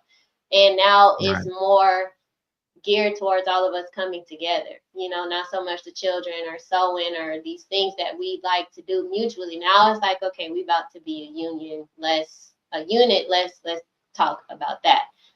And at one point she had asked me, if I had ever gotten blood work done or took a test and things like that. And I was like, no, I've only ever been with my ex-husband. And, she made a comment like, well, we don't know what he was into. And, I was just like, just kind of squinted my eyes and tilted my head, like, what are you saying? But he wasn't really concerned. So that's what, I held on to, like, girl, whatever. But when we actually did come together, when it was actually out there that we were now a thing, he had came to me one day saying that he wanted me to get tested. She was having a hard time being intimate with him. So we need, he wanted to do this to give her peace. And okay, so real quick. So he was having a hard time being intimate with her. Were you two intimate? She was having a hard time being intimate with him now because him and I had come together. So that was the build up. This is the, all this time when we're talking, she's going through it. We haven't held hands, hugged, none of that. And she's having a hard time just seeing me text him. So when that for the happened, timeline. So for context and for the timeline here, so for everybody, so you guys have become intimate, right? And so was this before or after courtship? Was this during were you guys under the marriage covenant? When did this take place? As far as you Yeah, guys being intimate? this is what I guess started the contract, or sealed it. This is what sealed it. We Okay. were pretty Confirmation. much finally allowed to do so, and that happened. And so now that it's happened, he's coming to me saying that she's having a hard time being intimate with him because now we're being intimate. And so to give her more peace, she wanted me to have a test done. And I'm like, no, because like I said, I was only ever with one man. This is just her way of trying to still be in control. And now it's showing up in our agreement. So I was like, no, I'm not doing that. It's not gonna change anything. She's still gonna act crazy. She's still gonna have a difficult time. I don't agree to that. And he pretty much he pretty much gave me a reason that was exactly what she had said all those months ago, about my ex-husband, like not knowing what he was into. It was the exact same wording. And that really hit me like a slap, because it's like y'all are saying I'm carrying something unknown, like as if I haven't lived with integrity. And, it's just like, don't do that. Like, I know the type of man that my ex-husband was. And he did go into a relationship with another woman, but he was not just sleeping around, and so but it was the fact that he just pretty much worded it the exact same way she did. He mirrored her exact reasoning, word for word. And it was one of those moments where I thought, like, this is not even you talking, this is all her. Still trying to control this and avoid doing the real work on herself, and that actually happened a lot in that relationship. I bring something up, and instead of getting his perspective, I would hear her coming out of his mouth. And it was super easy to identify when it wasn't him talking. But in this case, it wasn't even about the test. Like I said, it was just the control and the jealousy and all of it now being dressed up as a concern for health. So I was saying no. Then eventually I was just like, okay, it's not just going to be me though. We're all going to take one. Can we all take a test? We're all going to do it, all of us, not just me. And so that's what happened. And when the results came back, mine were negative, but theirs were positive for something, and that was so like, what were they positive for? Like, I won't disclose it, I've shared okay, enough. I ain't even going, it was a positive or something, like I said, that could have affected me for the rest of my life. But that moment was just like, whoa, because this whole time their claim is that they've only been with each other. They got tested before they were together. I'm the new one coming in. But in the end, the reality did not match the story, so I'm never again going in blind when we're talking about like what I learned about trust and transparency. Everything has to be on the table, like not just the feelings, but the facts as well. I prefer transparency over truth, because transparency is the truth from the very beginning, when it can still inform your choices and protect your health and shape your life that you're agreeing to build with somebody.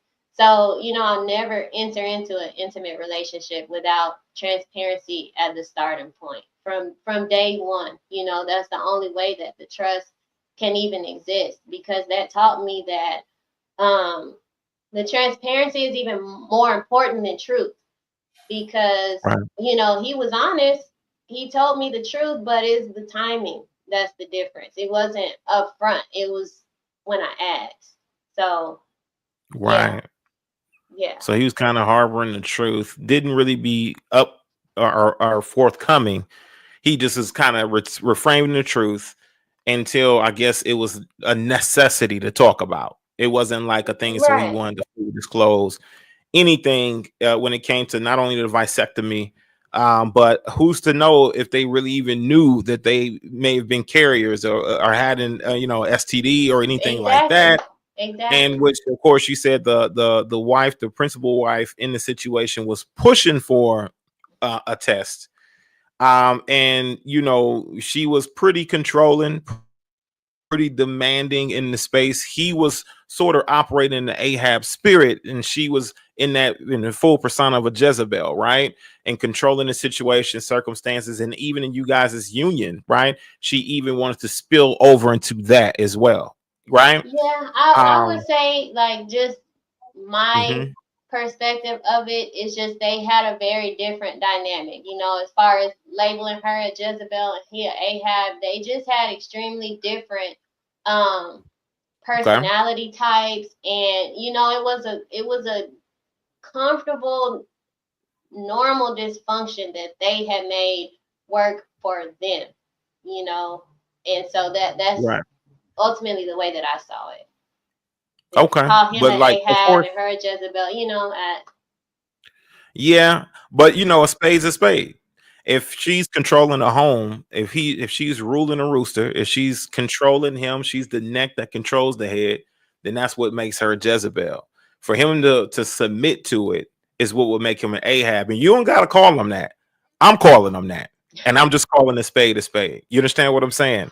I hear So you. based on the characteristics, based on what the dynamic was and what I'm hearing now, he was operating like an Ahab. He wasn't commanding or putting his foot down in situations that where it really mattered. And so that's my evaluation of the situation, right? And Gotcha. so in operating like this, I know that affected you guys' relationship in its entirety, right? It made you feel like, you know what, I want to resist more because I don't feel like she needs to be so aggressive with our relationship, with our Yeah. space where we want Right. to develop, right? We want to Right. cultivate our relationship. And so it's a perpetual thing. And it then takes the man to be able to step in and dictate how things are going to be ran, how things are going to I operate. agree with that. Yeah. And right. And in which it sounds like he allowed her to have too much, I guess, I guess, too much of a He say. gave her a long rope. That's what he would say himself. He gave her a long rope. Yeah, That's he had a perfect. lot of That's, leniency for her. he gave her a Despite long how rope. Dowell preaches and teaches, despite how Right. the ministry is Straightway would influence the men to be. Now, of course, that's a whole different topic on its own, right? Um, but that's kind of sort of what you were facing, right? And it's a difficult task because it's hard not to resist if you know that something's taking place that is not natural, right? For your space with the man that you decided to be with. It wasn't very natural. Okay, so now my thing is this, right? How do you think women in these I guess spaces, in these relationships, how do you think they are groomed into accepting polygyny? I think that the grooming of a woman for polygyny in this space is it's all about imagery. That's the way it works in these spaces. Like if you're shown a very curated picture, these homes seem to thrive more than anyone else's. The women appear more sharper and more capable than the average woman. The children look like they're getting the most benefit. So it's presented almost like an elite tier of the community life. It's something to admire. It's something to aspire to have or be a part of. But Okay. here's the thing. I think that very few of those images are true. You're only seeing the highlight reel. You never see the full picture. You don't get to see that private tension and the compromises, and the late night tears, because the image is so polished. A woman's mind has the ability to really hold two conflicting thoughts together at the same time. And those two things will be like, this is an admirable thing. This is set apart living, but I hope I never have to go through it.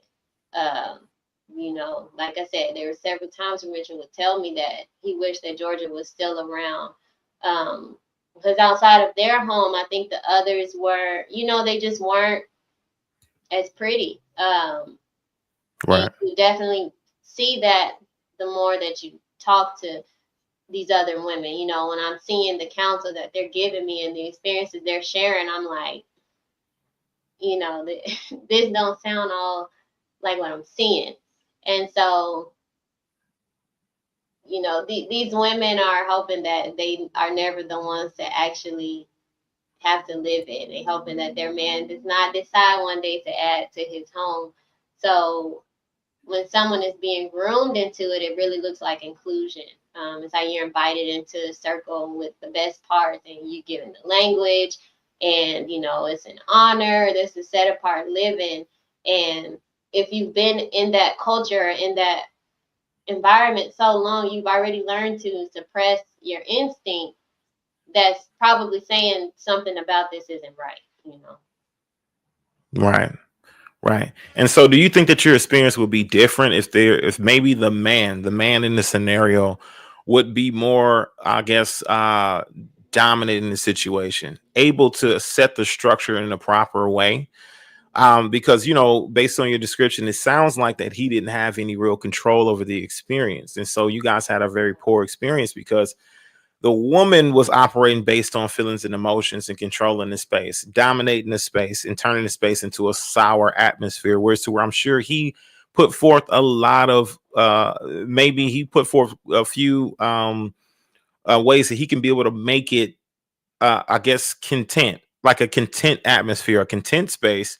But he kept getting overrid because, of course, he was operating as an Ahab. He wasn't really stepping into his role, because you know we do have positive examples of polygyny, right?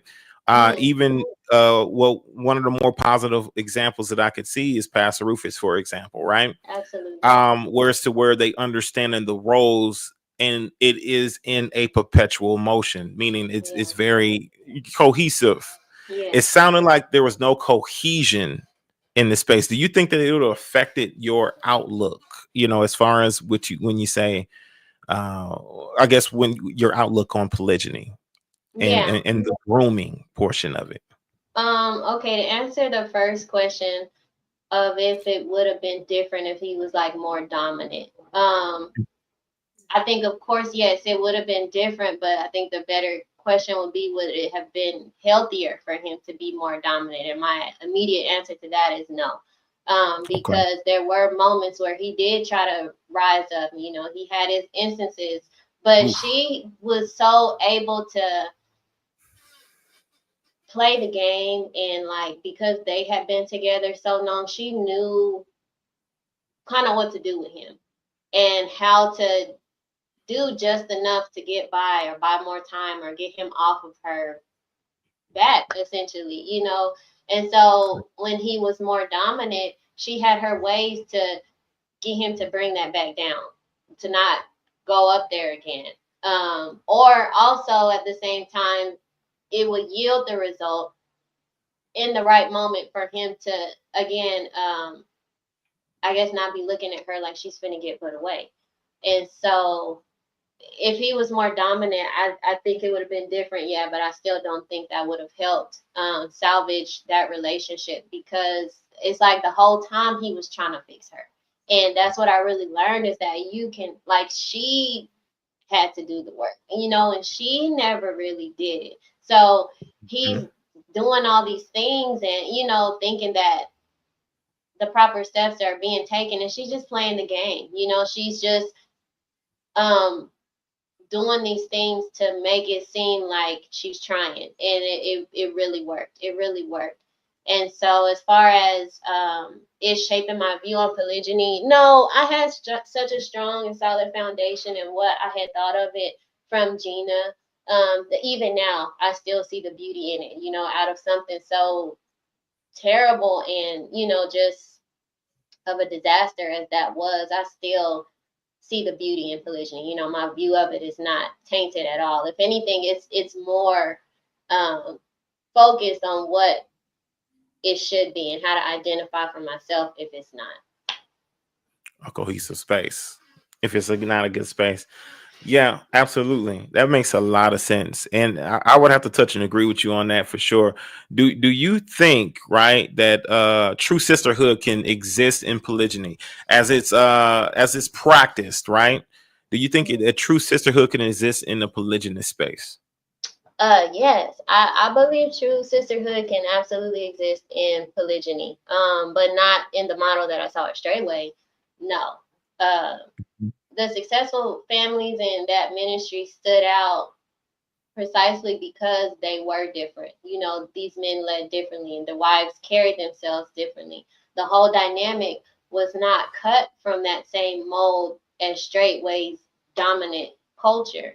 And so again, when I think about a healthy model, Gina Murray and her family really come to mind as well, because there was just a different energy there where the woman was fulfilled, not just at home, but in the fullness of what she was. It's really hard to explain, but I could just see and hear it in her presence. Like I said, because that's somebody that I got to really spend time with on an intimate level, even though we were never in person. Like, she really poured into me, you know, to where I really got to see for 2 years, Right. you know, for a very long time, the way that she functioned and the reason behind it. And so there was a sense that each woman's individuality was respected and not erased in these families where it was performed in a healthier way. So I think when that's the foundation, the relationship between the women can actually be about sisterhood and not the silent competition or survival. You know, like I said, I don't carry a sour taste in my mouth Right. concerning polygyny. It is about how it's practiced in certain environments. You know, anything is possible when mental health is a big part of the equation. So when people are self-aware, emotionally grounded, and able to manage jealousy and boundaries and personal growth, you know, that changes everything. But without that, the sisterhood is gonna get lost in the noise, you know, but with it, absolutely it can thrive. Absolutely. Absolutely. And so, that's one of the biggest things, right? Because, thriving under the right leadership, of course, two women can be able to come together and have a beautiful sisterhood type of relationship. But it all depends on the leadership, the man. What is he doing? How's he setting the tone? What is, you know, even then, based on what we just got done talking about, he was not ready for polygyny for the simple fact that he did not have this woman under the right guidance. She was not, she was leading. She was not being led. She was leading him. She was making, dictating certain things like that were taking place. And she wasn't under subjection to him. She was not prepared to receive him on the level that she should have. So it was like you were she had to already had done the work first, right? She already had to have done the work, and then you came a part of it, because from what it sounds like, her personality was extremely unruly. And so, with him being the man and making a decision to take on another woman, he should have already identified that in this woman, knowing that he would have even more problems, right? And then he should have made a real decision from there. You get what I'm saying? That'll probably been the best thing to do. But if he didn't know until he actually engaged into it, then it's best to make a decision in that setting too, right? Because a lot of times it could be masked, it could be hidden. She might be content and submissive, all of that stuff, you know what I mean, and doing what she needs to do as his wife. And in the moment he introduces you as your second wife, or as a second wife and whatnot, she could then start acting out emotionally, right? And so that could really change a lot. So, but he has to identify exactly who she is before and prior, what's going to take place, what's going to happen. He's already had to have set the ground rules and his boundaries prior to anything taking place and you guys moving forward. So My thing is this, like, where is Mitchell at in all of this situation? Like, with this all taking place, was he heavily involved? Did he come in counsel with you guys? Did he try to help him get his house in proper order to bring more peace? What was the presence like for leadership when it came to Mitchell, when it came to anybody else in leadership in you guys' situation? Yeah, so there were moments where we were pretty much assigned to just mainly speak to the Muir family because our situations were similar. It was a younger wife coming into a family that, the man and wife had already been married for a long time. They had children. So in that sense, it was the most similar to us, but even in that, the dynamic was very different. So, I honestly don't think that the man was talking to Mira much. But Right.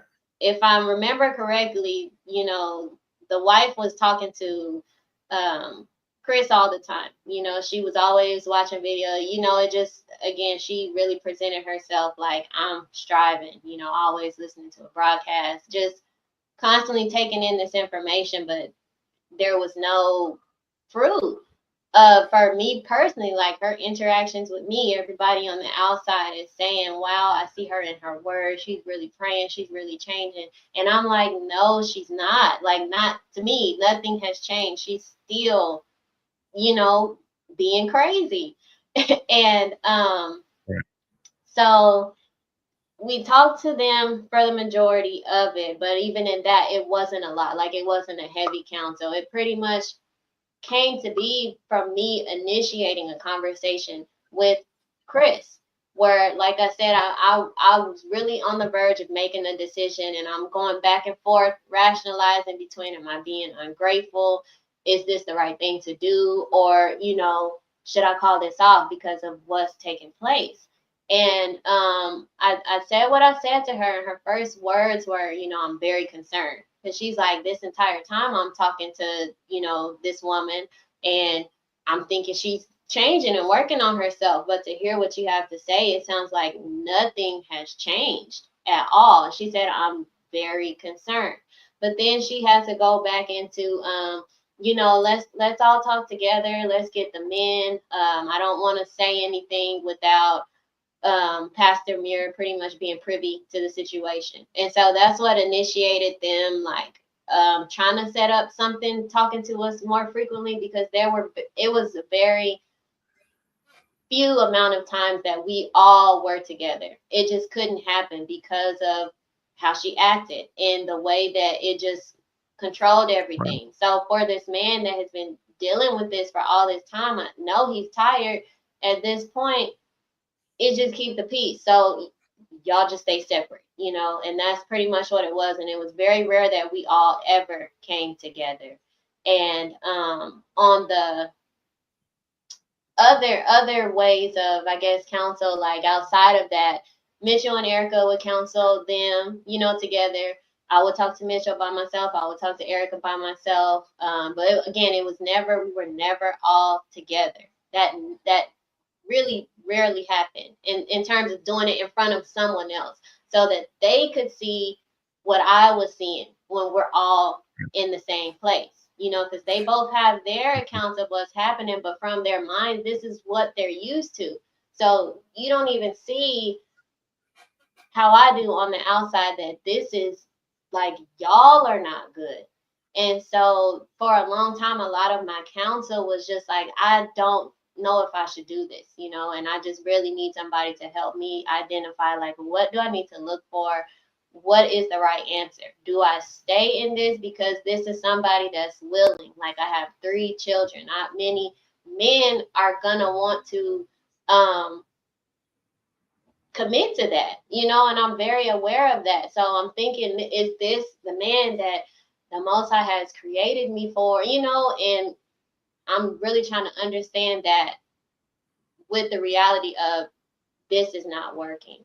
And it just, yeah, Mitchell he kind of shifted based on where things were, or his advice, and him too was very safe with his words. I really asked him to help me make like concrete decisions, and he wouldn't do it. It was right back on me. And I understood Right. that, even at that time, like I get it. You don't want it on you, but I'm like, I still need help. And, I would ask Mhm. him just straight up questions like, is this a situation that you would want your daughter in? If this was any of your children, would you allow it to go forth?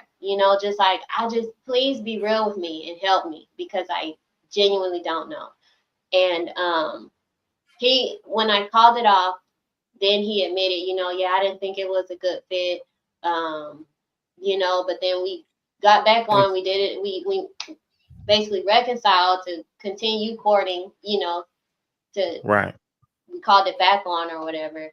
And his support always shifted. It always shifted in terms of, I don't think he's a good fit, or he would have things to say about the woman. And it's just like, you don't be like that, you don't do that. And always kind of just really Encouraging making an you to excuse for her. take a higher road than what she's doing, Yes, or trying to be more of an example. Now, so your exactly. relationship, what was it, around the 2023, 2024? When were you I guys think it together? was least, I think, oh, I'm trying to remember. I can't break down the years. I think 2022 Mm-hmm. is when, because I think the divorce was finalized in 2021. So in 2022, or I think it was finalized in 2020. So 2022 is when I had basically Right. told Mitchell I was interested in him. 2023 is when we moved to Kentucky, and I think like mid 2023 is when we had finally like our first time communicating. And then 2024 is when the consummation happened. So again, it was from 2022 to 2024, 25, or 2024, 2024. So over a span of a couple About years or 3 so. years. Okay. Yeah. And so I got a certain clip here I want you to take a listen to, or I want us all to check out, in regards to something that Sister Chris had to say in regards to polygyny. And I want you to weigh in on this, because I thought it was pretty interesting, all right, as to what she had to say. And it kind of reminded me of a few things in regards to your testimony. Um, and so I'm gonna play this for you. And that's the reason why I was asking for a timeline, because I'm curious if she understood a few things in regards to the situation you guys were looking at during that time. Let's listen in as to what she had to say. Yes, ma'am. So just going back to the scripture, Sirach 6, verse 17, I think about something too, and how we have an opportunity as the principal wife to really direct a friendship and direct a sister. But I also wanted to comment on being very careful that you would never allow any wickedness in you to desire to dominate or control a sister either.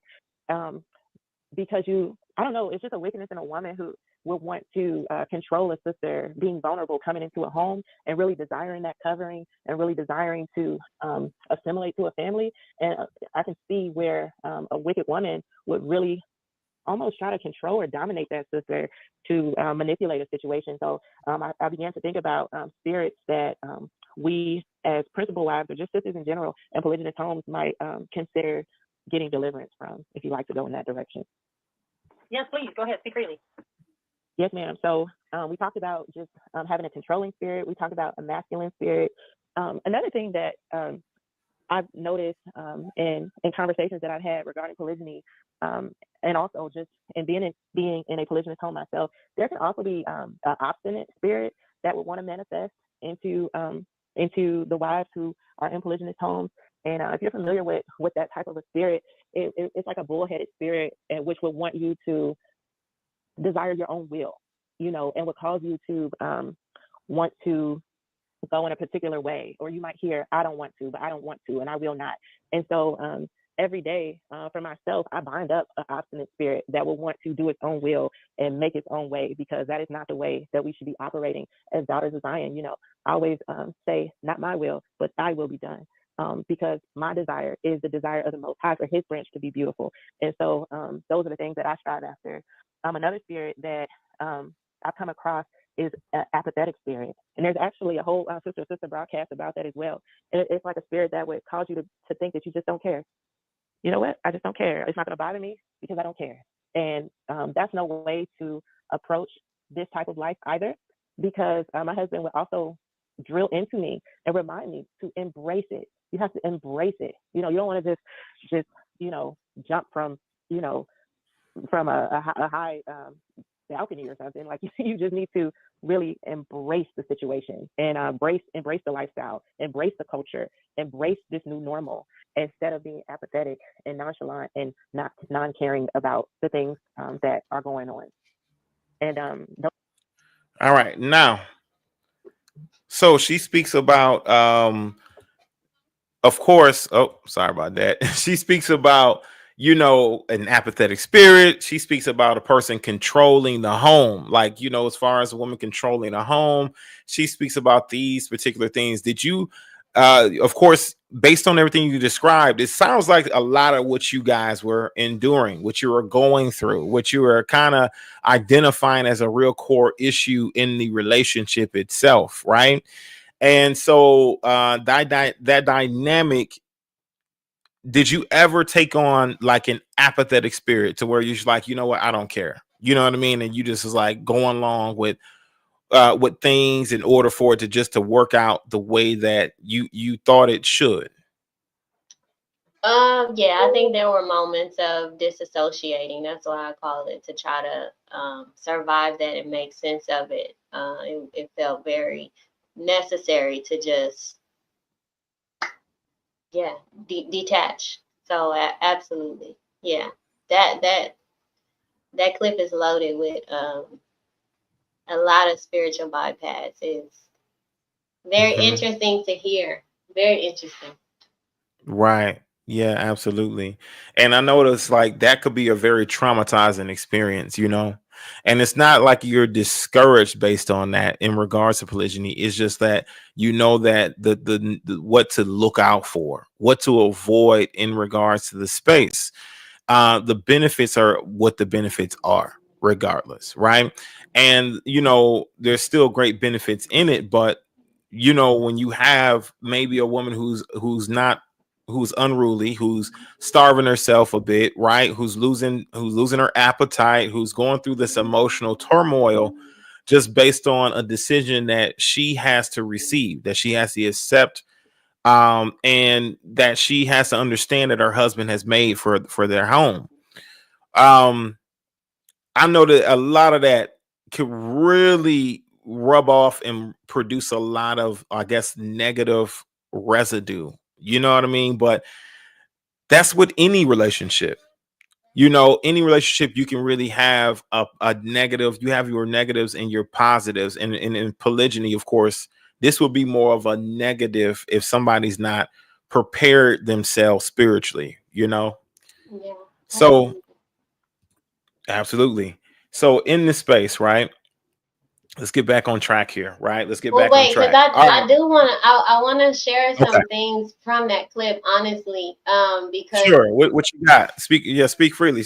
Go ahead. What you got? yeah, it's just the subtle verbiage and breakdown of that hierarchy, disguised as a sisterhood. Already she's saying the principal wife, and it's framed as like she's the guide, she directs the friendships, and it's like a steward of the new wife's welcoming in, or her integration into everything. But underneath all of that, she still acknowledges her power to dominate, because she's warning against, the wickedness of a woman, asking like, why would women want to control another, and saying that takes place.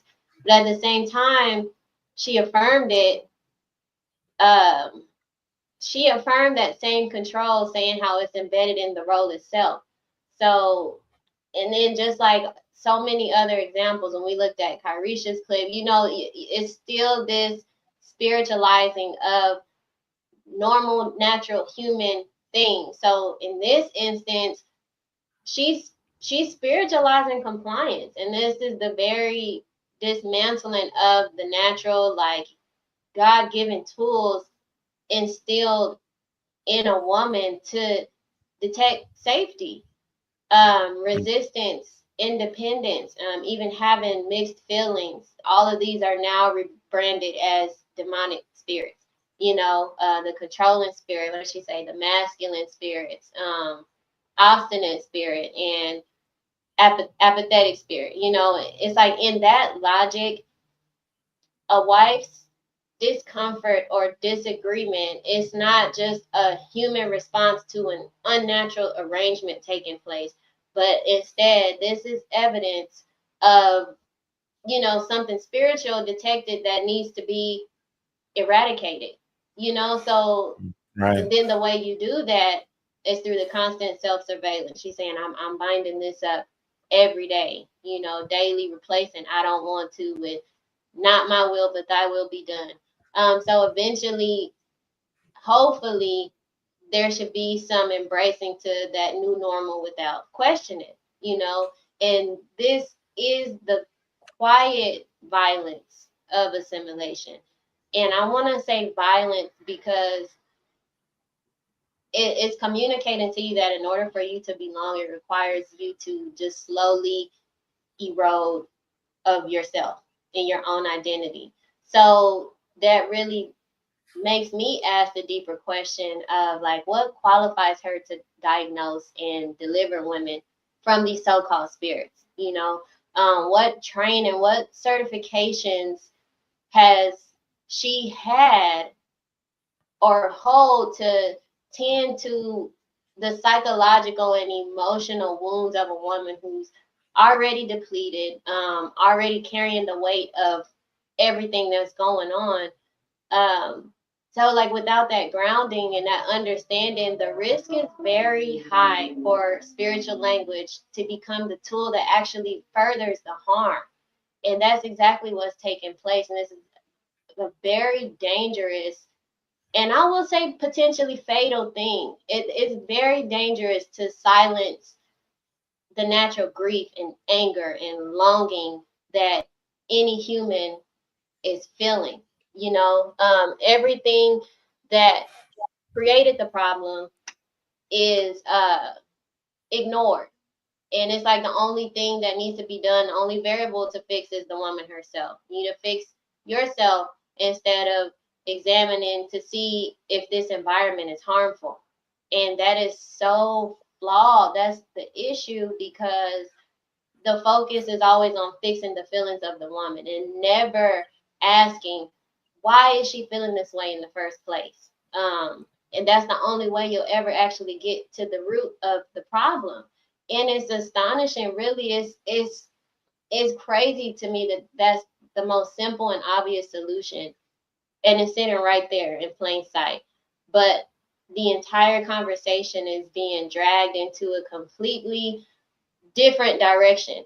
Instead of looking at the structure that's causing the wounds, thousands of people are being taught to search themselves for a flaw and hunt down a spirit and bind up their own will. And the big picture is missed entirely. And that misdirection is being broadcasted as truth to entire communities, you know, who are having children. Like this thing is gonna grow. It doesn't just stop in one house or one family. This is what's being projected in a mass.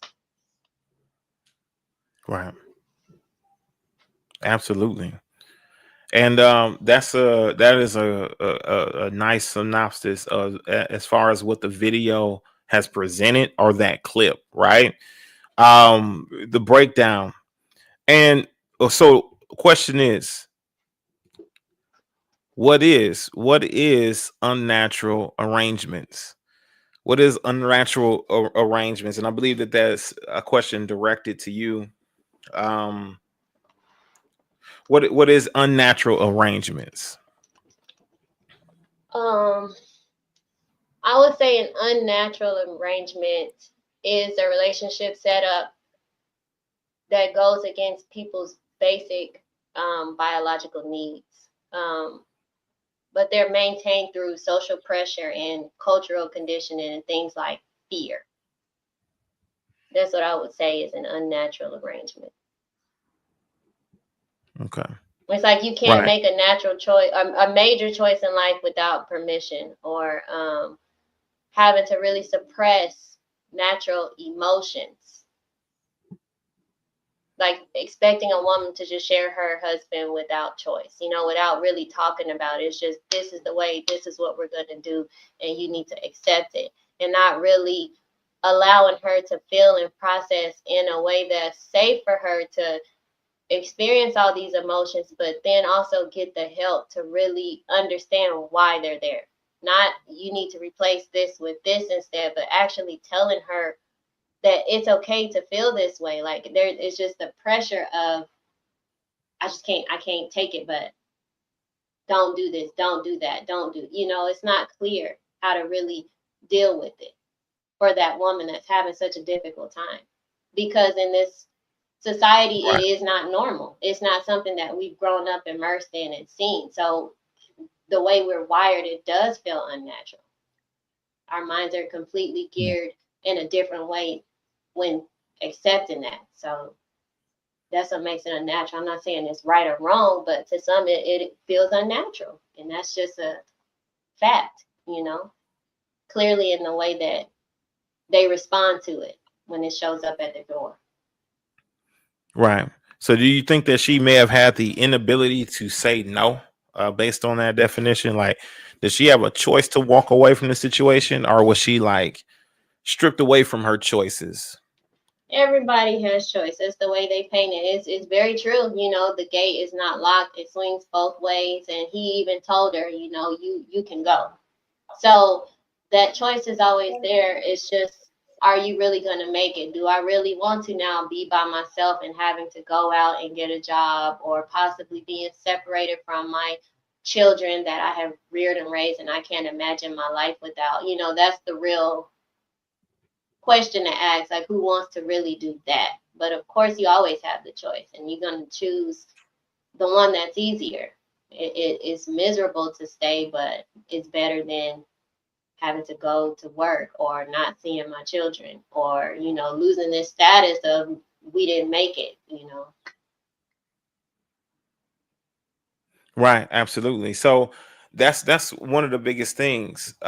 Because like in her situation, what in the scenario with her, um, choice, the choice to stay, and then to, I guess, behave the way that she was behaving. Now she had a choice, right? Mm-hmm. To leave or to stay. And then as far as her choices to behave that way, I guess she didn't really have too many choices to behave that way. She shouldn't have been behaving that way, you know, and that's just, you know, flat out, right? Her behavior, right, and the way that she behaved was something that was of course was optional for her, right? She could have chose to behave that way, or she could have chose to cooperate with what was going on. However, when it came to the space and it making it, and her making it conducive, right, for peace, she didn't have a choice. She shouldn't have been behaving the way that she was behaving in the space. She should have made it more conducive for peace and not so contentious, right? Yeah, but I'll say, you know, I think it's very easy to make those claims because it is true. Like this is a grown woman, you know, you absolutely Right. have no business acting that way. But it's the simple fact of, okay, what is her capability? Like, if yes, she shouldn't be doing these things, but that is no longer the factor, the concern, when it's Right. now, okay, she is doing these things. So what is the issue? You know, that's what was never really looked at. It's like, oh, this What's the shouldn't be solution? happening. This shouldn't be happening. But the reality is, like, and she knew that. She knew this woman is not, you know, she kind of will play dumb and dumb herself down, but she's actually very intelligent. She is actually a extremely intelligent woman, because it takes a certain type of intellect to really just be able to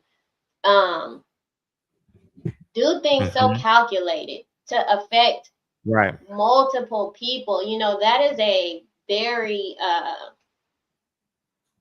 alert mind. you know. And so, like I said, she's very intelligent. She knew exactly what she was doing wrong. She could name it. She could, you know, name what she should be doing and all these things. She knew what all of her problems were, but that was never enough. You know, the real knowledge should have been the why.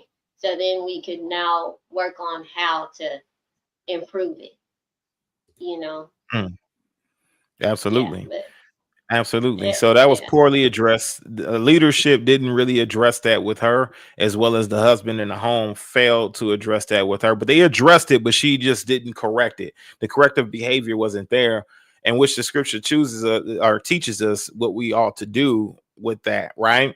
And Yeah, and how that's to the thing. respond to it.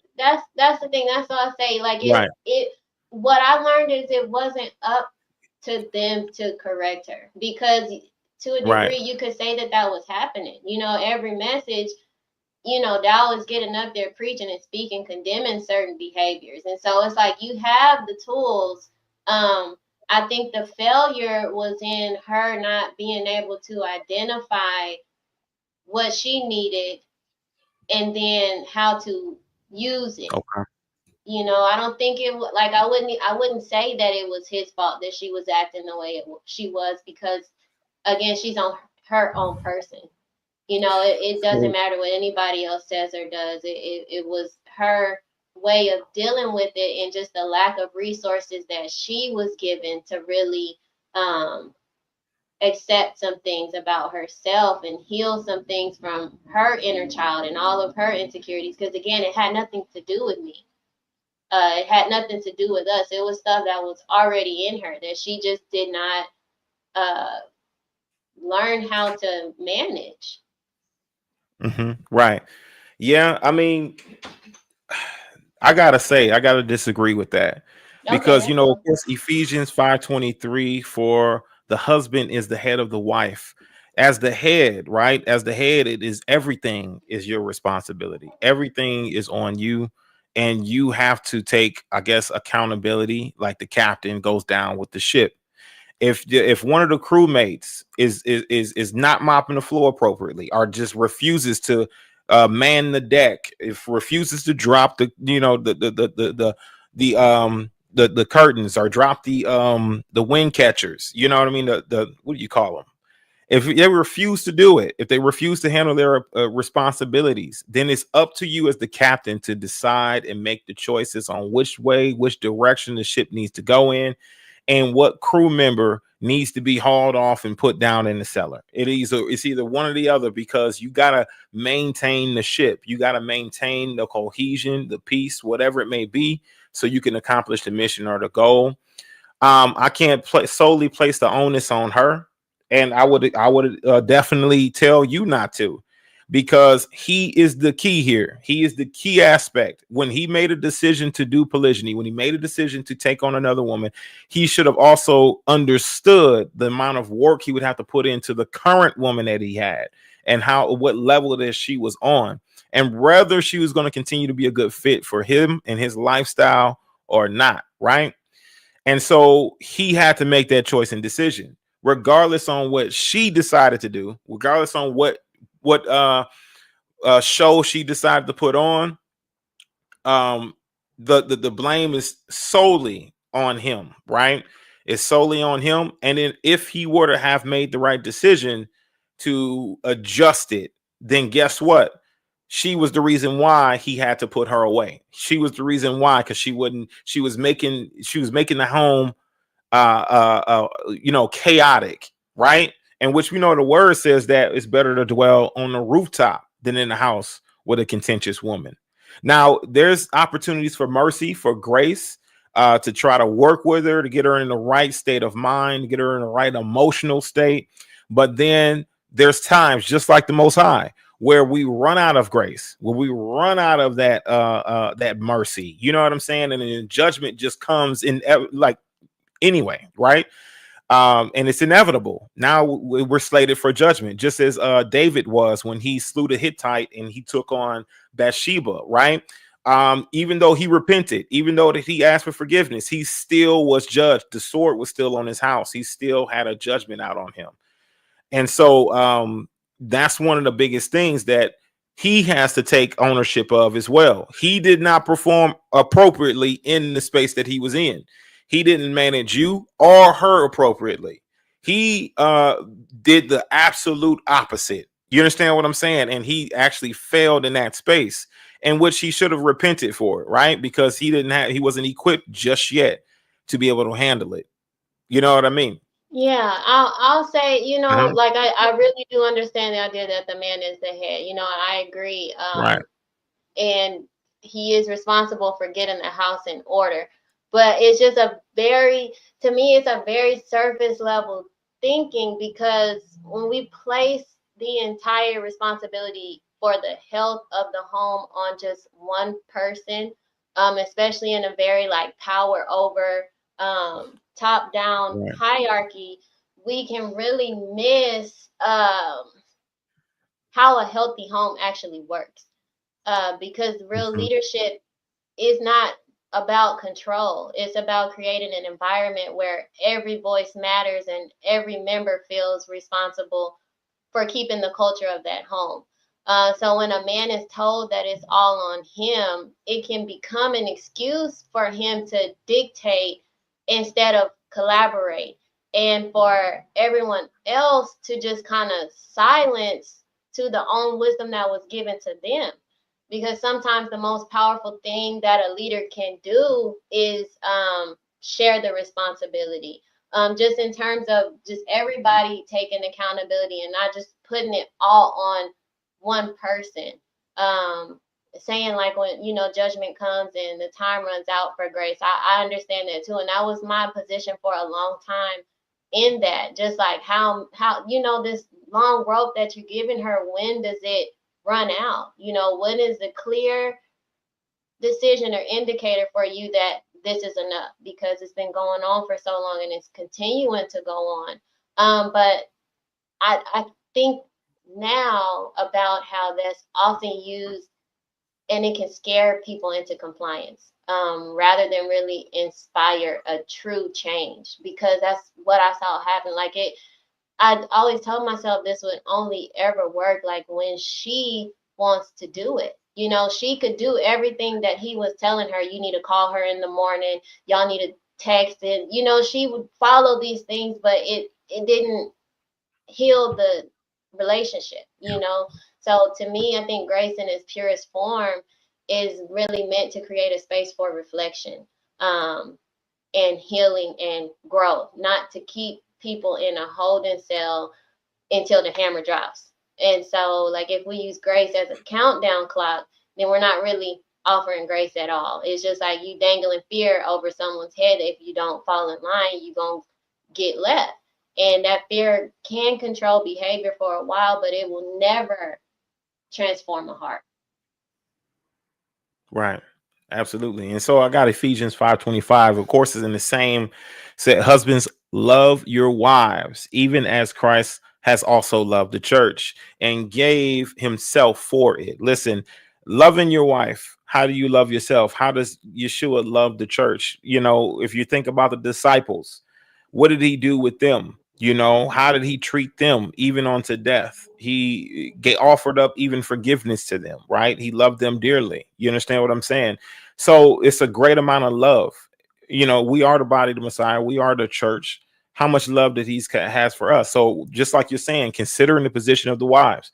Yeah, considering the positions of the wives and seeing what's best to make the house peaceful, to make it Yeah, conducive for peace, and make it exactly. a space to where it's like, okay, we can be able to be in harmony, right? But then on the flip side, how does a woman love her husband? Through obedience, through respect, through these sort of things. And so if she's not in her proper position, if she's not doing the right things, right? Then that's something that also affects the peace and the harmony of the home. So these are a lot of things that, of course, in the space that you're in polygyny, it was definitely affected, and from what I'm understanding, the wife is what was affecting the cohesion. I'm not too sure what actions he put forth to actually make it a space where it can be conducive for peace, right? it sounded like he might have considered her position more than yours, which of course the word also speaks against that and showing favoritism to one wife over the other. You get what I'm saying? So there's so many different issues. Like, saw it in the chat, of course, you know, doing polygyny, if you're the type of man who has a stronger spine to handle this, right? Handle different emotions, handle different women and what they bring to the table, then I guess that's what you should do, right? You know, but if you can't, then you got to consider it, especially depending on who you have. You know what I mean? So, or who you're dealing with. And so, yeah, I don't disagree with that. I think that it's wise for a man to open up a space where, you know, you can consider a woman's position and what she is telling you, right? And seeing what's the best decision to make based on considering their position as well, right? Yeah. All And right. I think just to bring it back to our Mhm. situation, because you can tell how things get tense when you start to apply this situation to now a belief that is for everything. Right. You know, again, bringing it back to me and mine personal to what I went through. Mhm.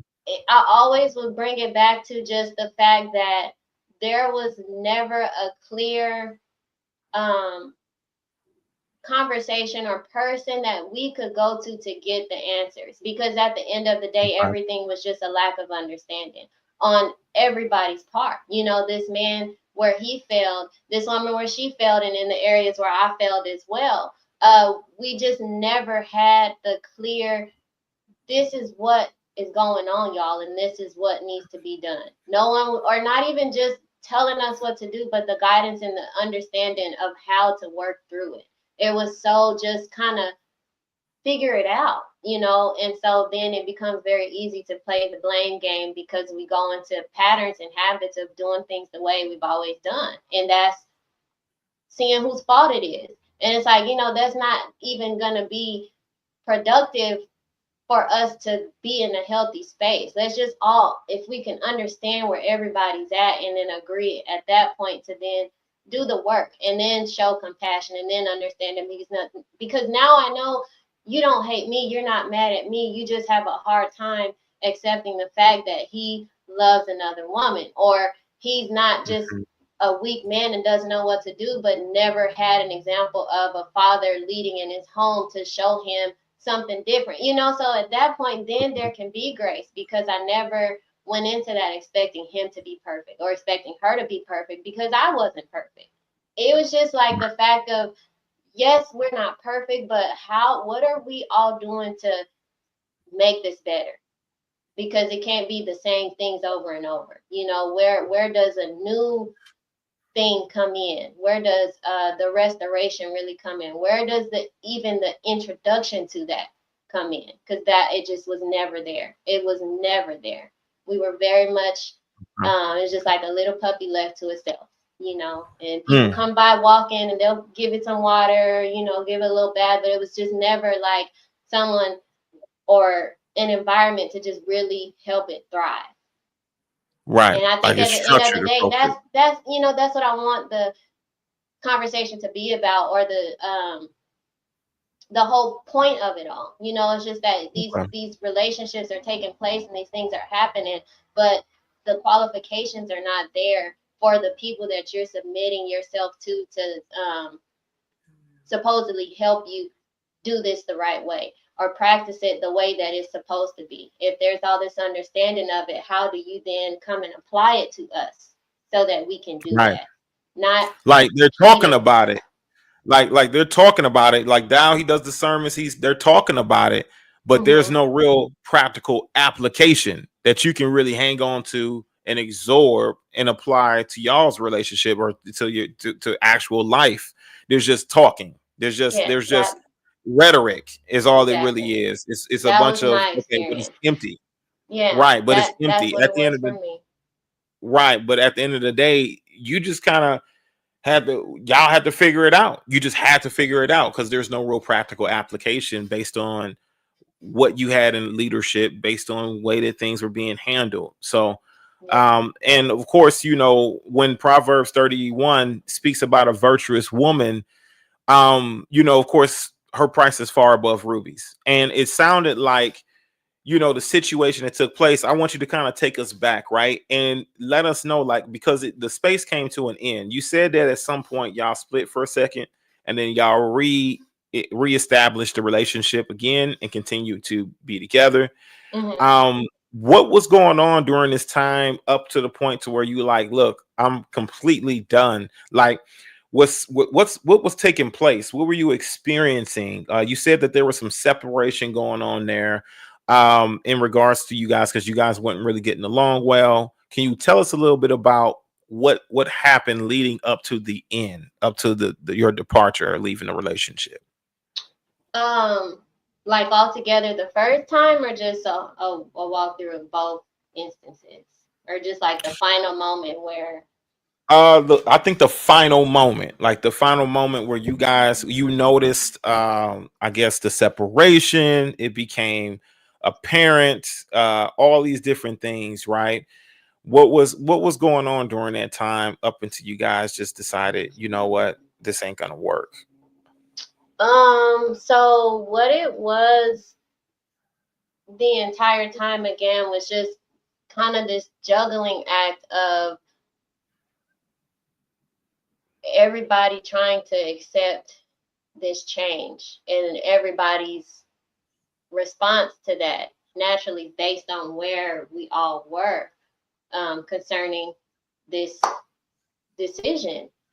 And so me and him were always good. There was never any issue there, ever any disagreement. Again, I was just so submissive. I didn't give him any issues, even when he was telling me things that I didn't agree with. In the time when I was, you know, in the earlier stages, because like I said, at the end, I did begin to set boundaries and advocate for myself. But in the beginning, pretty much the entirety of that relationship, I was just, very, very submissive and very obedient. And it wasn't really much conflict for him and I at all. We've never had disagreements. It was always good. We were good. Any issue that I had always was concerning her. You know, something she said or something she didn't do or something that she told him I did, and me trying to explain that that's not at all what happened. You know, it was just always him trying to manage us both.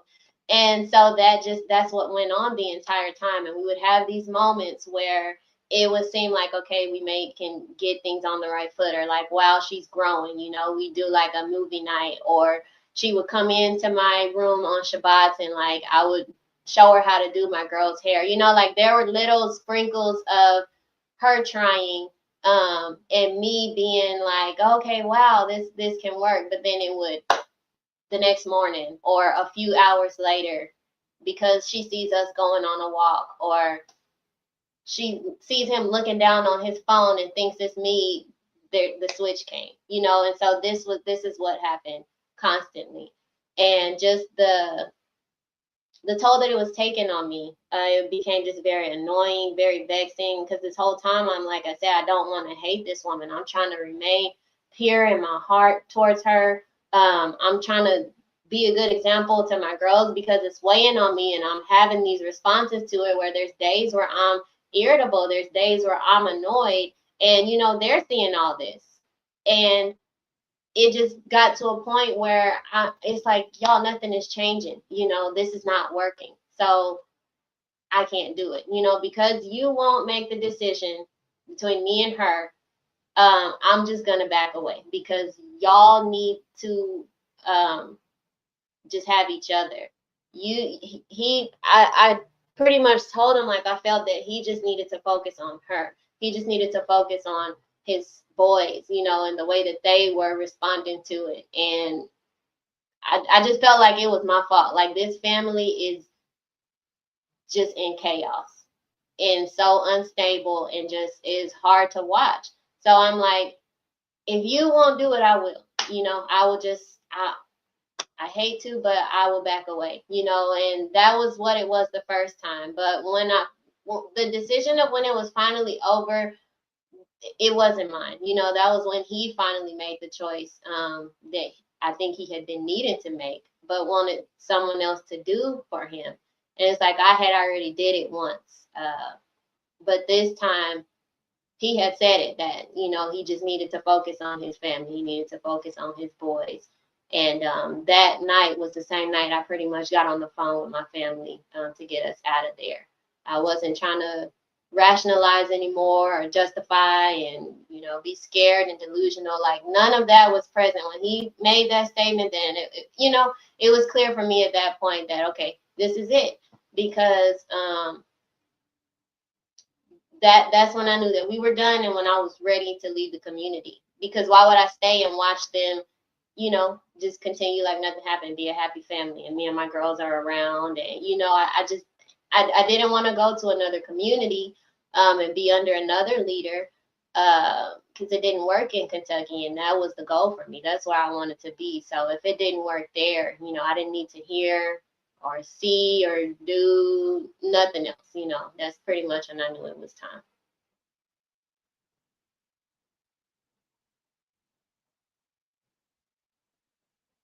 So he made the decision, of course, to, I guess, focus on them primarily and focus on them and, you know, make sure that they're good. And so that's the reason why you guys split. And then you wind up leaving the community at that point. You know, once you left the community, and you said, you know, of course, that you were already questioning a few things in regards to Straightway. I think this is the reason around the time where, you know, Pastor Rufus was removed and all this other stuff. And so you were questioning some things, and this was just an opportunity to de-anchor yourself from Straightway, so to speak, right? And to say, you know what, you know, I'm going to go ahead and just and remove myself and not return. And so, did he ever try to contact you to check on you, see how you were doing afterwards? Did he follow up with you, or was it just a complete cutoff, no communication afterwards? I had got the same response from everybody because, again, the way I left was very peaceful. It wasn't in the night and, you know, or early in the morning. Like, we went and hugged everybody and said goodbye to everybody. And so when I left, he had reached out a couple times, just like a few others. You know, Mitchell did as well. And it was just, you know, well wishes and checking in. But eventually, yeah, all of that stopped. To now, there's no, you know, there's no communication on either end. He doesn't reach out and I don't reach out. And yeah. Right. Same to that woman too. We were speaking for a little bit because the switch up is real. You know, the night that I was leaving, because again, all this time, you know, she's having trouble eating, keeping foods down. She's just going through it, you know. And the day that I'm leaving, she would never come into my dwelling, like the place that me and my girls lived in. She would never come in. I never saw her eat any of that. And the day I left, she comes in, you know, she's sitting in my room talking with me. She's eating salad. She made us sandwiches for the road. You know, it was just the switch up. That was the only time that she had ever told her boys, encouraged them to like give me a hug because we're leaving. So now, you know, she's like, you know, now we're good. Now we're friends again. And she asked, you know, can we stay in touch, talk with the girls and things like that. And I was like, yeah, because through this all, they never really even, they saw some things, but my girls were so, their relationship wasn't really affected. You know, I didn't talk bad about her around them or anything to where they would, how I felt would rub off on them. So their relationship never changed. You know, she would do things with them and they still had a close relationship as best as she could. You know, there were moments, of course, but for the most part, their relationship was still intact. And so, of course, her asking to still talk to the girls and, you know, be in their lives and whatnot, you know, I was like, okay, sure, I don't have no problem with it. I really had made my peace with everything concerning her at that time. So it was just like, finally, nothing that she did had an effect on me anymore. I just felt like I understood her now. So it allowed me to not take everything that she did personal, like I was doing in the beginning. But same thing, you know, we had made plans, I think, to do like a video chat or something. And like the next day she blocked me and I haven't talked to her since. But that's her, you know, here showing up in the chat. So, hi. You believe that was her showing up in the chat? Yeah, I do. Absolutely. That's her. Of course. So 'cause it just seemed like you were It's caught gone off now. guard. Yeah. Yeah. It did catch me off guard. I thought it was Mhm. another sister cat. But then, when I started to look at the chat and I could see the motive and the direction that it was trying to go, that I could tell that's her. Because I dealt with her very intimately for a very long time. I I can identify. Right, right. And so she switched up. She was doing a whole lot of things. And my thing is this, right? With that, I know it was like a real interruption, but she really switched back up, and now she's like basically sending you off with love, and now she's got her whatever she wanted, whatever she envisioned. She Mm-hmm. got this weight lifted off herself. Now, Right. Everybody my did, thing, honestly. I think that right. decision lifted it did something for everybody. That show you just how much it needed to happen, honestly. So now, when it comes to like the non-negotiables and the boundaries, the communication, protecting, your girls. I know I had a question in the chat earlier. Are you currently looking for where was it? Were you currently looking for a man? Is what No. Waller for life? All right, No, all no. right. And so another final question. How Uh-huh. long were the couple married before you entered the marriage, Sister Angela?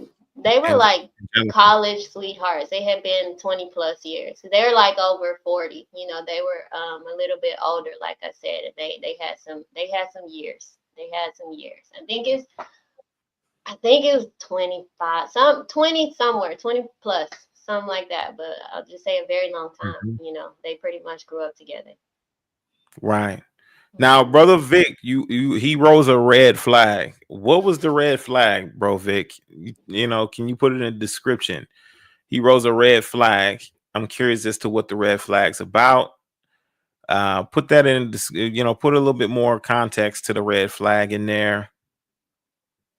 I think we My answered guess, that question. my guess would be, I'm curious to see his response too. But yeah, my guess would be just, I know that again, that family had a reputation because of how the wife was and how he dealt with her, and the dynamic, just to make it make sense. This is a black man, and he's from Panama, but he's black. His hair is curly. He can play basketball. He culturally, he's a black man, and she's Right. Puerto Rican, and it's more of the Spaniard European. The type of music, the flavoring of the food, or the lack thereof. The style of music, the hair. The cultures are different, and so I Mhm. think, and it was one thing too that was communicated, just like he was a yes man. He was a yes man to the ministry, and just kind of just that long rope.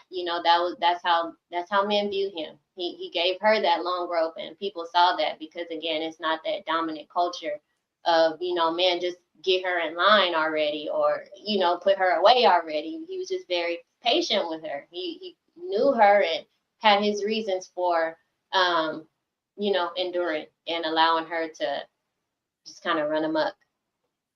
Right. And so, Rini, she knew it was tension in that family. Why would she want to be a part of foolishness? Do you have anything you wanna say towards that? Why would you be a part of the foolishness? Did you know prior to like joining the family? You saw that, of course, the wife was a little bit unruly. And so I believe that's probably one of the red flags that you saw, right? Mhm. That's one of the things that Mhm. was kind of like, whoa. Right. Um, so you're saying, why would you want to join it? What compelled Yeah. you, like, to make you want to still join the family? Like, was this something that you loved about him? Was this something that you really enjoyed about the family structure in its entirety? Like, what made you feel like you just listen? I just love the dynamic. I know we spoke about a few things, but what would you say? I think we kind of answered it earlier. If you want to go back a little bit more towards the beginning, Mhm. of me pretty much explaining why, even though I saw the signs, I still continued. And again, it was just really showing my mental state at that time. You know, I could not think critical. Like, just honestly, my mind was so fatigued of making decisions, and I was so docile of any threat or danger because of all the self-abandonment that I'm telling myself that this is a good man, this is a good thing for us. Kind of that cognitive dissonance where there's two opposing things taking place, and you grab onto what's good or bad, you know, one or the other. But for me, it was the idea of safety, because that's what I wanted so bad. Like I said, the way that she acted, for a long time, I told myself that we would be different, because he wouldn't act like that with me or be that way with me, because I didn't treat him like that. You know, I didn't view him that way. So already there was respect there and honor there, to where I really believe that, you know, what they had was for them, and it wouldn't spill over into us. And when it started to spill over into us is ultimately when I did make the decision the first time, like, you know, no. But then again, just my mind was in a really bad place. And that shows you right there, you know, the simple fact of there were red flags, and there were people, you know, showing the concern. Like, it was there. It wasn't just a few people or something. Like, this was the majority of people looking in. This was something that could be seen, but for me, it didn't matter. You know, that just shows you how far a mind can go into that when you really give your all and really submit to those ways and those people and the teachings. You're not going to see the danger, you know, or if you see it, you're not going to care, because that's what I did. I just kind of went somewhere else in my mind, and I believed that to try to make it work until I couldn't anymore. Right. Absolutely. So my question is this, right? How do you define love? How do you define love now in partnership differently now that you've had this experience? What would be different there? Um,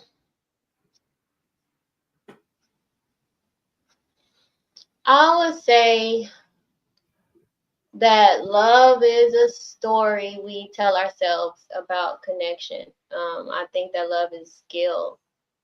It really is a skill, Hmm. of seeing and honoring the fullness of another person without trying to make them smaller or safer for your comfort. Um, like having a desire to be seen and known and valued, and that's a mutual desire, but also still having the freedom to remain yourself and still have some individuality to you, not just conform, you know, like all parts of you are accepted. um, that's love to me. And then partnership is, I think it's all about expanding each other far more than completing each other. It's like a daily choice to show up with integrity and compassion, again, with a mutual respect and a shared purpose, where both people's needs, voices, and their well-beings matter. No one is over the other. And that's not to say that it's perfect and there's no absence of conflict, but there's an ability to navigate through that conflict without losing respect or desire for each other. Okay. So okay. And that's an interesting breakdown. And so that's changed your viewpoints a bit on things. Now, would you say that that would be more in a conservative type of fashion, like maybe biblically, right? Do you still Mm-hmm. agree with the position biblically as far as the man being a patriarch, being the leader of the home, and also what would you say you fit within that category, right? Um, what relationships has that changed your viewpoint based on this experience? My viewpoint has changed completely in every single aspect. but specifically towards, I guess, like you're saying, the roles of a man and a woman in a marriage. I still think that the same definition applies biblically, because again, for me personally, just seeing the effects of having to, be dominated and controlled, it's a very painful way of feeding this relationship, because it is a living and breathing thing. I think it's an entity that requires nourishment on both ends, regardless of what the expectations are based on your gender. There's still a foundation of needs that are required and expected to be met. And I think that everybody's needs are different based on what they have had and what they lacked and what they need. And it's about just finding the right person to do that with. The Bible and the structure of it, I still believe the same as like with many other things, is that it has really been weaponized to create an idea based off of, wounded people's comfort.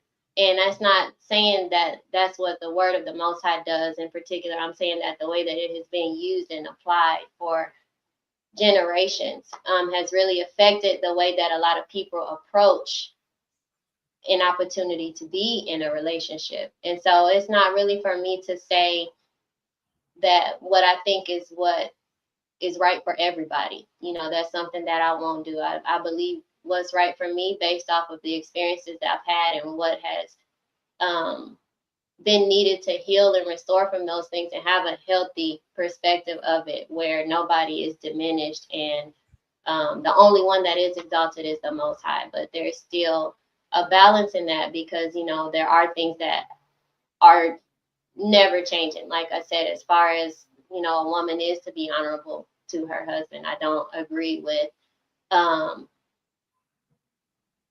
disrespecting him in any kind of way. But then also defining and being allowed to, in that same space where I come with this submission and this honor and this integrity, for there to be a requirement of my guaranteed safety as well, and for me to be considered when we define that, if that makes sense. It's not just based off of what you say or what this book says, but what about how I feel as well, as all these things are taking place. Right.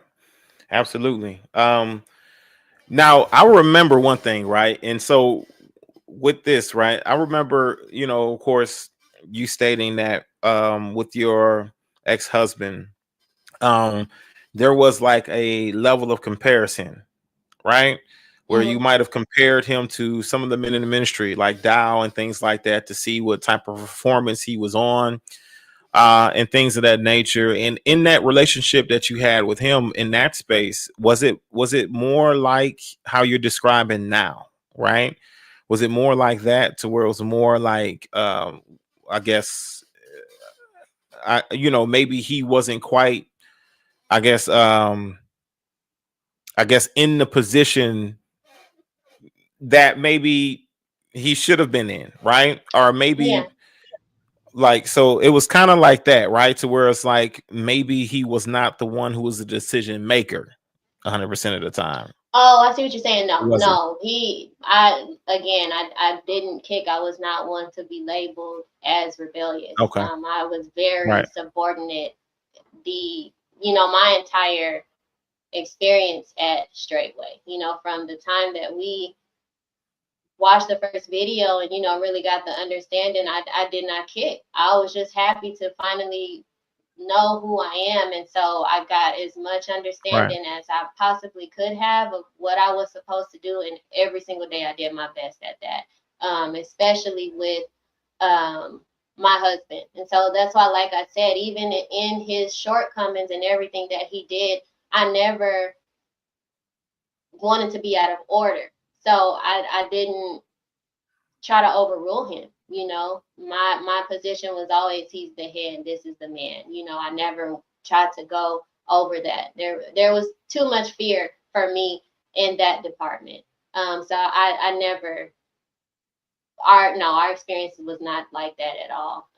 He didn't want to. It was dragged out for so long because he did not want to let me go. He didn't want us to separate, and a lot of that was because of the way I honored him, even in the wrong things that he was doing and the way that he went about things. I still submitted and I still served him and I still did my part. And so, you know, he wasn't trying to get rid of me, where, you know, I didn't give him any reason to want to put me away.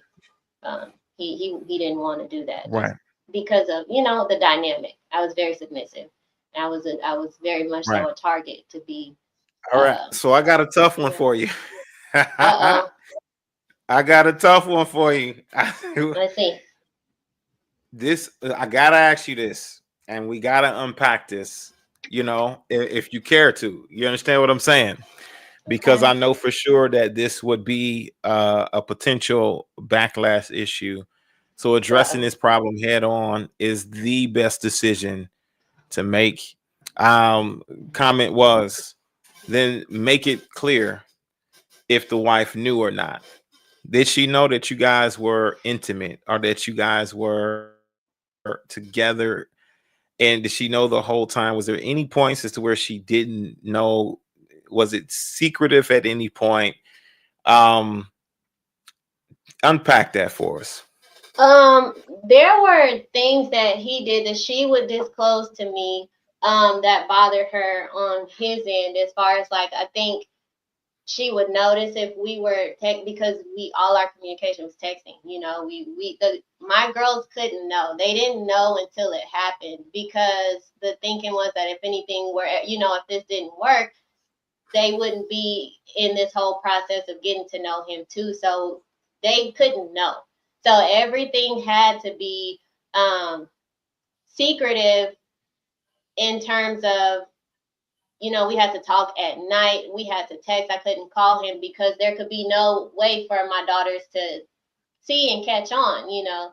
And so through us texting, she would say that when she came around, she noticed he would hide his phone, you know, and things like that. And that was, I guess, just his, you know, response to the way that she was handling it. I Being think that was just the uncomfortable. reaction that he had, you know, just naturally to. Right. It was uncomfortable, yeah. But she knew, and it was a very tough, the timeline, because the timing was crazy. Again, all of this is happening around the time of Pastor Rufus and them being kicked out and removed. And so that's going on. And then her father passed. So they were upstate. They traveled by plane. They were gone for like a month, you know, tending to her father, spending time, and then the funeral and all. You know, they were gone for a month. And he had came back in between traveling, and that's when we consummated. Now, as far as when he told her, I don't think she found out until she got to the land, but I honestly don't know. But I knew that she knew when I went up to her to try to hug her, because this was at a time where we, you know, she had been gone all this time, so nobody had seen them for a while. And, you know, we know that she just dealt with her dad passing. So regardless of what we had going on, you know, I still went to hug her, you know, and I knew she knew, because she just rejected me, man. She turned away, and I had first I had went to their room, so like I didn't even see her. But when I had found out that they were there, you know, I just tried to go straight to her and be a friend. And, you know, she wasn't opening the door. And then when I finally seen her, I went in to hug her, and she like pushed me away, kind of. And so it was like, okay, he must have told her. And I think she had found out when we got to the land. Like, I don't think he said it in between that time of, you know, when he left. where they were at to come back to Kentucky. And then we came together, and then he left again to go back. I don't think he told her then. She only found out when they got there, you know, based off her reaction. That's my assumption. But, you know, at some point he did tell her, yeah, she was aware. She knew what was going on. But yeah, Okay. I don't know the exact details of when and what that conversation looked like for them, because I wasn't there when it happened. And pretty much after that, I don't think we ever really spoke, like an actual conversation. And that time span, so the relationship only lasted, I think, a couple months, you know, from the time that we consummated into the day that I left the land. It was probably only about 2 months, you know. It just kind of Right. happened. And you know, it just kind of happened because there was so much going on. He had been gone, and like I said, I was going through all this trying to understand for myself, like, I don't want to be here on this community, but I still want to be with him. So I'm trying to see, is he interested in leaving too? Like, he sees these things that are going on. So like, am I planning to leave by myself and have to work again? Or is this something that's going to work out and we leave together, you know, because I'll wait. I don't want to be here, but I'll be, you know, I want to be with you. And if we're going to leave, then okay. But it just, it didn't last long. Eventually, Right. he did want to stay. And like I said, when he made that decision, that's when I was like, okay, then yeah, I'm out. Right.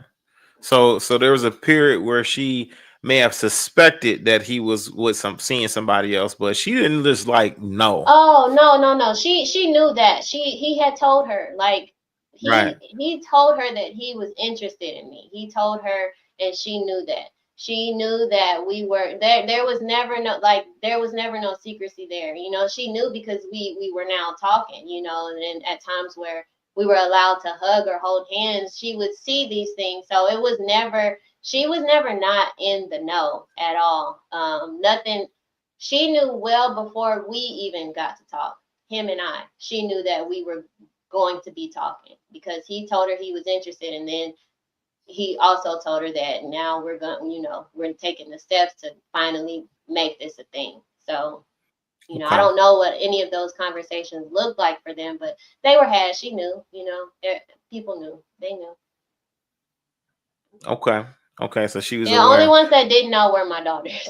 I just tip for that. Only ones that didn't know were my daughters. Okay. All right. Okay.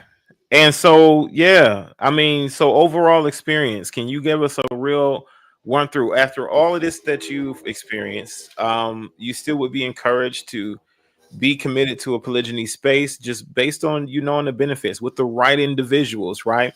But also, of course, based on everything we ran through, what was your overall experience like taken away from this, you know, leadership, right? And I saw Pastor Rufus, he made a comment in here and said that of course Straightway had adequate guidance, you know, in relationship, but of course Dowell got rid of it, you know what I mean? I'm pretty Right. sure he was, you know, hinting at himself and of course his Mm-hmm. family, Yeah. where I know a lot went and sought guidance. And at the time, of course, you were doing all this, they were being removed. You know what I mean? Mm-hmm. So give me your rundown, your run of the mill. I know that you know, Brother Victor asked this question here in which you confirmed, like, yes, there's a culture of men who, you know, can we start there once, you know, because context wise, right? And I know we broke it down a bit, but context wise, in regards to a culture of men who uses the polygyny framework to make an excuse of fornication, right? In Straightway, we touched on this a bit. Can you go more in depth, like, you know, as far as what does that look like in Straightway? Like, you know, me personally, I didn't see it. And I know I'm changing the question now because I think that this is where I wanted to start here, and then I wanted you to kind of give your summary, right? Mm-hmm. But what does that look like? We can go a little bit deeper into this question. Like when it comes to the fornication, when it comes to using polygyny as a framework for fornication, this is a topic of conversation that's going to be coming up on this channel in the near future. I'm going to be breaking this down with my brother Mike. You understand what I'm saying in regards to what his information is. But I want you, like, can you like unpack this a little bit more? You know what I mean? Do you got a light in there? And we Yeah, 1 second. okay. But I can still speak. I'll say that I think the fornication isn't happening so much on the communities. It's more so, you know, as the ministry has grown and there's so many people that attach themselves to it and to the doctrines and the beliefs, but they aren't the ones that go through the proper channels that are set in place for, you know, the things like that to be prevented. But it's Okay. still, I think it still goes on because it's, you know, people are human.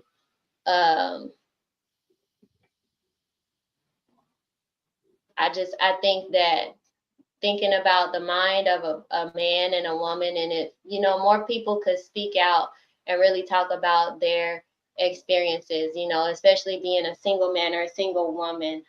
Single men in particular, I wish that they would come forward more and really share what it was like for them, or, you know, the things that they now have to work on or were because of what was told to them about themselves or others, that really creates this environment in your mind to, yeah, just not have the control. And it's like, it's not a self-control, but it's like, it's because there's too many other hands in it, you know, like if it could just simply be. And also the fact that it's very different based on who you are, as far as like the time and how these things progress and how soon or how long they take to happen. I think that's also something that is probably something to consider, or, you know, maybe talk about a little bit more, is that it can happen right away for some, you know, depending on your status or just what other people think. But for other people, it takes so much time. And you have some people that are not getting into relationships at all. And then you see others having multiple. And so, yeah, you know, it really does create an environment for there to just really be things that take place that may be frowned upon, and really just depends on, I think, where you are with yourself and with that person and what they agree to do. You know, everybody's going to have their opinions and Right.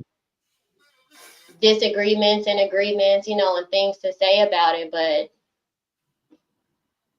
I mean, I think at the end of the day, it's just a very sad situation, because there is a lot more destruction than purity and this holiness that is projected. You know, it's like the reality of it is that what's really happening, you know. And when do we have those conversations on the inside, you know, because that's where it matters, that the fact that it's still happening and people are still kind of in these places in their mind where they feel like they have to make a decision, or are Right. battling with if they should or if they shouldn't, or, you know, it's just a lot of care that needs to be given and attention that needs to be given to the fact that the environment just does not breed something healthy. Regardless of what the unhealthy is, there's just a lot of unhealthy, period. Right. There's a lot of it. Absolutely. All right. So now what's your summary? You know, summarizing this whole Okay. experience. Unfortunately, it was a negative experience for you. You know, I'm sorry to hear about that. And I wish it was a bit different. That goes to show you all that, you know, not all these men in Straightway, you know, despite what they try to make it seem like, or what you know, they're talking about, you got to know that Dowell is majority talking about the men in Straightway Truth Ministries. He's not talking about heathens. He's not talking about Gentiles. He's not talking about ex-members of Straightway. When he says that y'all ain't nothing, and, you know, y'all women want you to be more like me, right? and giving this persona and giving himself, you know, these accolades for your wives. He's talking about y'all that's a part of the ministry. He ain't talking about the rest of us. You understand what I'm saying? It might be all inclusive. Y'all are in that category. Men who are still in Straightway. You know, he's not excluding you. You too. So my thing is that with all of this, because, you know, with the man you were dealing with there, he was not cutting the mustard on this, and he had a hard time and had a difficult time with this situation. What is your summary? What is your summary on this whole thing? Let's break this thing down. It's not even a lot, really, I think, to unpack. It's very simple. It was extremely necessary. It was extremely revealing of a lot in me that I needed to see. It was painful. I think it was just very chaotic and disorganized. But again, it was necessary. I needed absolutely to go through it. And I think everything happened exactly the way that it was supposed to. So it's actually an experience that I'm grateful that I had, honestly, because it was one of the most, I don't want to say damaging, but it was a different kind of brokenness that had happened to me from that, because there were several, I think, pivotal moments throughout all the time that I was in the ministry. But that one in particular, I'm grateful for all of them, though, but that one in particular did break me in a different way that I can say I truly am grateful for. It really needed to happen. It was absolutely necessary. That's my summary of it. It was a mess from the very beginning, but it needed to happen. I needed to go through that.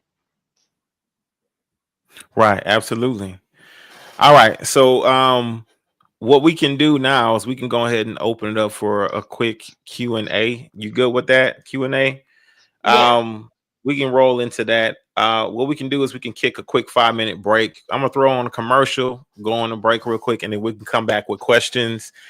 So guys, throw them in the chat. If you got any questions, throw them in the chat. You got about 5 minutes to ask a question, and we're gonna be answering some more questions, y'all. All right. Let's get it. You're tuning into the Warsheep podcast. With the real ones, they already know that this just ain't a show, y'all. This is a movement. Introducing y'all to the official gear of the chosen ones, of the warriors, of the sheep, of the ram, of those who are go-getters, of y'all's real soldiers, Warsheep and Shepherd Code. Y'all land on my website here. You can scroll down. You can see I got a collection here. You can choose your weapon, y'all. You can scroll down even further. You see that I have some things going on here. You can be able to sign up for. Also, we got featured items, right? Featured products. You choose your weapon and how you would like to represent the Father. Me, myself, we got a newcomer that just arrived, y'all. That's right. Called Servants of Yah, 100% brew. That's right. 100% brew. Hebrew, 100%. GMO free. Contents may vary in shape, in color, and beliefs, as you already know. All your ingredients is according to the fruits of the spirit. So let's get it, y'all. Get you about 50 of them joints minimum. Represent the Father in the ways that we know best, right? In style, in custom apparel. You already know what it is. Designed in-house by yours truly. As many of y'all know that here at the Warsheep podcast, we don't cry about a struggle. We conquer it. And that we don't fold under pressure. We praise under pressure, y'all. 1 Thessalonians 5:18. Warsheep and Shepherd Code ain't just for anybody, y'all. It's for the called. It's for the chosen. It's for those who truly are of the Most High Yah. The Warsheep, the ram, the Ewees, the ones who are out here who are elegant. Women who are exceptional, and the righteous alpha men. This apparel represents that wholeheartedly, customly. So y'all go ahead and head on over to Warsheep and Shepherd Code. That's warsheepshepherdcode.shop. I said warsheepshepherdcode.shop. It should be in my description box as well as in the description box below. Y'all can also roll over to my shop right here on YouTube. We got plenty of custom designs over there. Get y'all about 50 Minimum, y'all. Represent the Father in a way that you know best, right? With custom designs coming from the Warsheep and Shepherd Co. And now we're going to go ahead and head back to the truth that they don't want you to hear, y'all.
All right, y'all.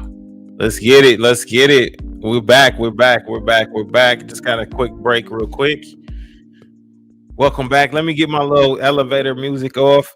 I'll put your half of y'all to sleep. All right. So we back with a few questions. One of the questions, y'all. One of the questions we got here is, what have you learned about your needs and wants since then? So what have you learned since then about your needs and your wants?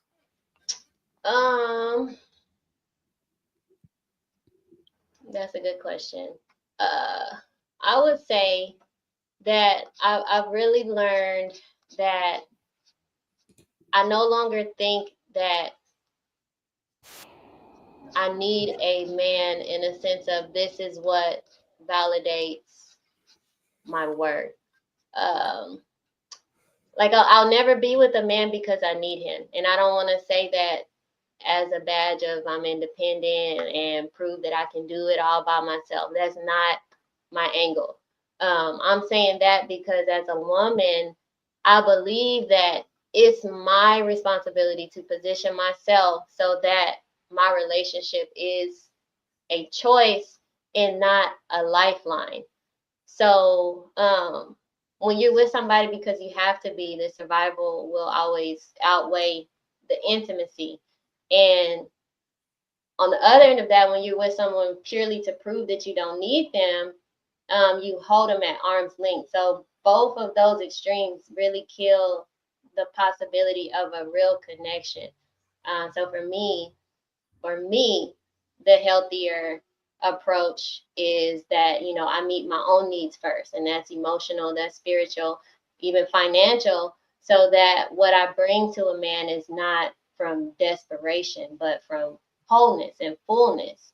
And that way the relationship is built on a want and not a need. You know, I want him because of who he is. I want to be with him because of who he is, not what he can rescue me from. And for him to want the same for me, for the same reason, because I add to his life, Right. not because I'm filling a hole that he's afraid to face. In the past, I really equated self-sufficiency with protection. Like what that means is if I could need less, then I thought that I could be hurt less. But what I've learned now is that the real safety comes from knowing that I can stand on my own and still leave room to lean into someone else. So, you know, that's not rebellion against a man. I don't know if some are going to take it that way, they may, but it's just the idea that now I can create a condition where love can thrive without fear or loss dictating every move. Because, you know, when it comes to what I want, I think that's very simple. I just want healthy. I want healthy communication.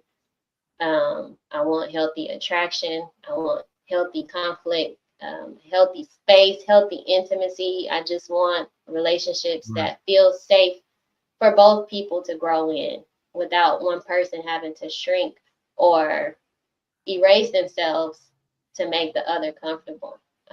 Healthy doesn't mean perfect. It just means that we can tell the truth without fear. You know, we can repair and we can choose each other without conditions. So the foundation is strong enough to hold us when it's heavy. And then after everything that I've lived through, I've learned that healthy is just another non-negotiable core value to me. You know, that's the baseline. If we can't even have healthy, then I'm going to choose my own peace every single time. Okay, absolutely. Okay. We're gonna segue. We're gonna segue a bit Can't and hear you. circle Can you back. hear me? Yes. Can you hear me? I can hear you. I don't hear you at all. Can you hear me okay? Okay, yeah, we're good. Sorry. Okay, perfect. We're gonna segue and circle back to this last question. Question for Ray. How does Straightway deal with head coverings? I've heard it's none of your business if you're home from the big guy. Oh, Okay. So head coverings. the custom is that, you know, anytime that you are out, that your head is to be covered. But within your home, that's to the discretion of the man, you know, or if you're a woman, it's your conviction of your own if there is nobody covering you. But the tradition and the custom is that they're to be worn outside at all times. You know, your head's to be covered when you pray, when you read, just, you know, all the time. But in your home, that's where there's a little bit more liberty, and it's based on what that man wants. If he wants her head covered, or if he's okay with it taken off. But even outside of that, you know, I think that some men allow their wives wiggle room, you know, like you can take it off on the community, or, you know, it's Right. per the man's desire or conviction. But as a whole and straightway, you're supposed to cover your head outside of your home. Okay. Absolutely. Okay. So yeah, absolutely. Head coverings. That's kind of how it is. Absolutely. Yep. You know, you wear your head covers when you're out and about, because you never know when you're gonna need to pray, Right. you know. Um, but in scripture, of course, you know, you wear it when you're getting ready to pray or prophesy. So it's not like it commanded to where you have to or must wear it all the time, right? But it's totally up to the husband and his household as well. It's just, you know, when it comes to like your wife, though, just a suggestion. It's like not forcing it upon her, but allowing her to come into some level of conviction to say, you know what, I think I want to do this, or, you know, coming to her own mind of wanting to or having a desire to, right? And then just showering her with the word in regards to when it's appropriate to wear it, and then encouraging her to wear it while praying and things like that. So, you know, just having an understanding, man. You don't just kick somebody in the door to go love the Father. You feel me? You got to get them an opportunity to come into that love on their own, right? All right. Let's see. Let's see. All right. So now that you've left, okay, now that you've left the ministry, what level of support do you have as a single mother? Um, the level of support now that I have since I've left, there's different levels of support because there's different kinds of support. I have help in some areas a lot, and there are a lot of other areas where there isn't much help. So it depends on the type of support that we're talking about. But it's some, like I said, in some areas a lot, in some areas a little, very, very, very little. So yeah. Hmm. Right. Okay. So like okay. So like family support, financial support, things like that. Yeah, okay. So okay, cool. Um Another question is, how does Straightway differentiate the marriage from the single woman? Okay. Like if a brother is around, if there some sort of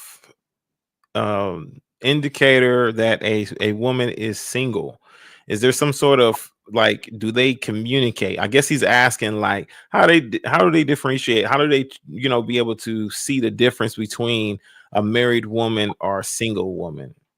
Yeah, I Like, think you just have to ask, or be in the know of that particular woman and her status, just because of, I guess, how long she's been around or how much information you have on her. But essentially, I think you just have to ask.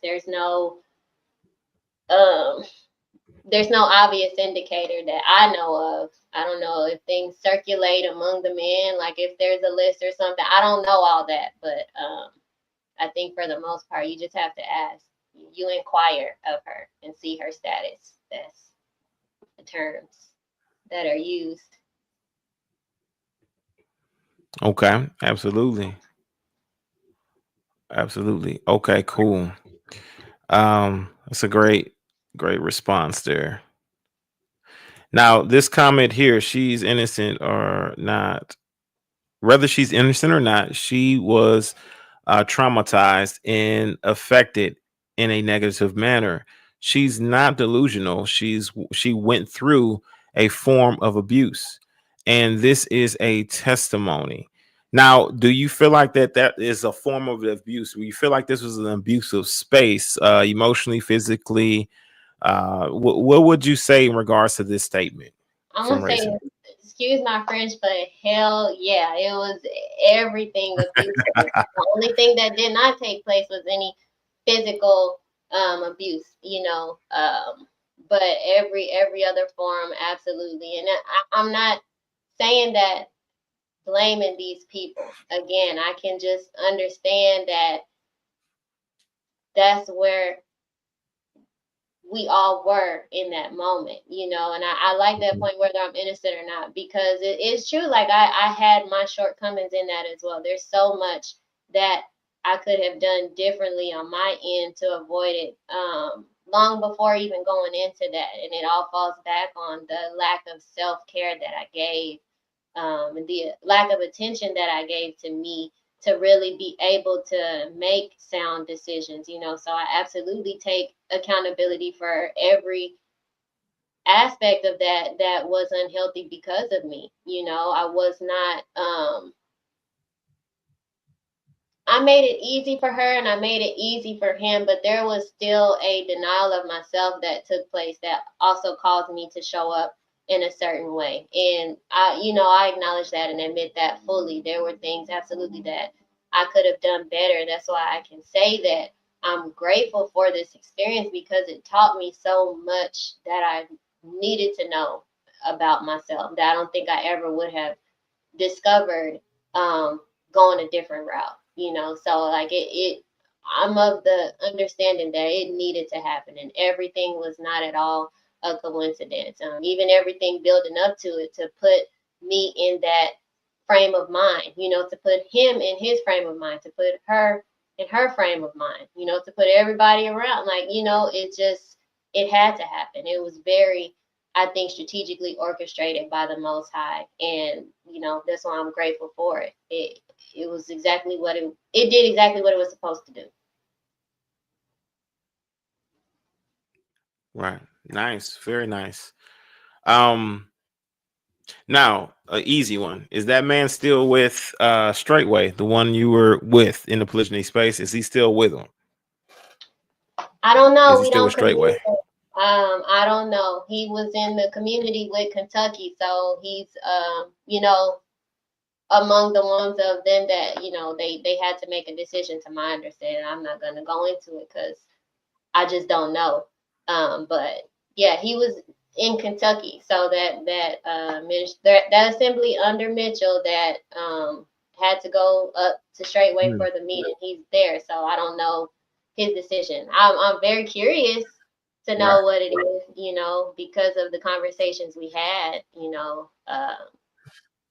where he was very privy to Right. a lot and had his own ideas and opinions about things. So I don't know where they ended up in the midst of all that. I couldn't even make a guess. I don't know. Now, this is a really good question. Straightway believes in the bride price in a diary. Did you get a diary when your man gave you a divorce? Also, was there one being offered for the new man who came into place? Was there one being offered to take you as a wife? That's for virgins. So I didn't, there was no dowry or talks of that concerning me, again, that I know of. I don't think so, but I do know that part of the requirement was for him to get that second job, so I wouldn't call that a dowry, but there was, conditions that he had to meet, in order for, Mitchell to see fit for that to be a Good union. union. Yeah. And did I get a All dowry right. from my, no, and same for my ex-husband, my first marriage. No, there was nothing there from that either. Just I don't just for even virgins. For have the vividly auction block. necessary. Yeah, I don't think you Right. need it. I don't know. I Pastor Yeah. Ruben, you chime in on that. I don't know. Just Yeah, go he ahead. already handled it for you. He already handled it. Yeah, Okay. he already handled it. Yeah, he said a diary is for virgins, Yeah. for non-virgins, anything for non-virgins. You don't require anything to give anything for non-virgins. So yeah, he came in on that one. All right. So question: if a woman told you she was about to enter into a polygyny space, um, in one of these sort of ministries, right? And like Straightway Ministries, what would you say to her? Uh, I think that before you enter into polygyny, you really need to understand the emotional architecture that you're walking into. And you do that by asking yourself, what is my true motivation? Um, Am I here because this aligns with my values and I see a future where I can thrive? Or am I here because I'm seeking safety? I'm trying to belong, validation that I haven't yet even given myself. Um, in relationships where I think when one man shares his life with multiple women, and then multiple children, there's always going to be layers of complexity. And so you need to know how to manage jealousy and how to hold on to your boundaries and even how to recover when the boundaries are tested. I think you need to know and have a good understanding on what will be yours alone in that relationship, like your space, your voice, your identity, those types of things, because um, that's the stuff that can erode very quickly if you're not anchored or you're not protecting those things. I think understanding brain development and understanding how relationships work um, is very important. Understanding the culture that you're entering, because in some environments where polygyny is framed as an honor, like a level up, it's like, do you want the image or do you really want that reality? Do you even know what that reality will look like?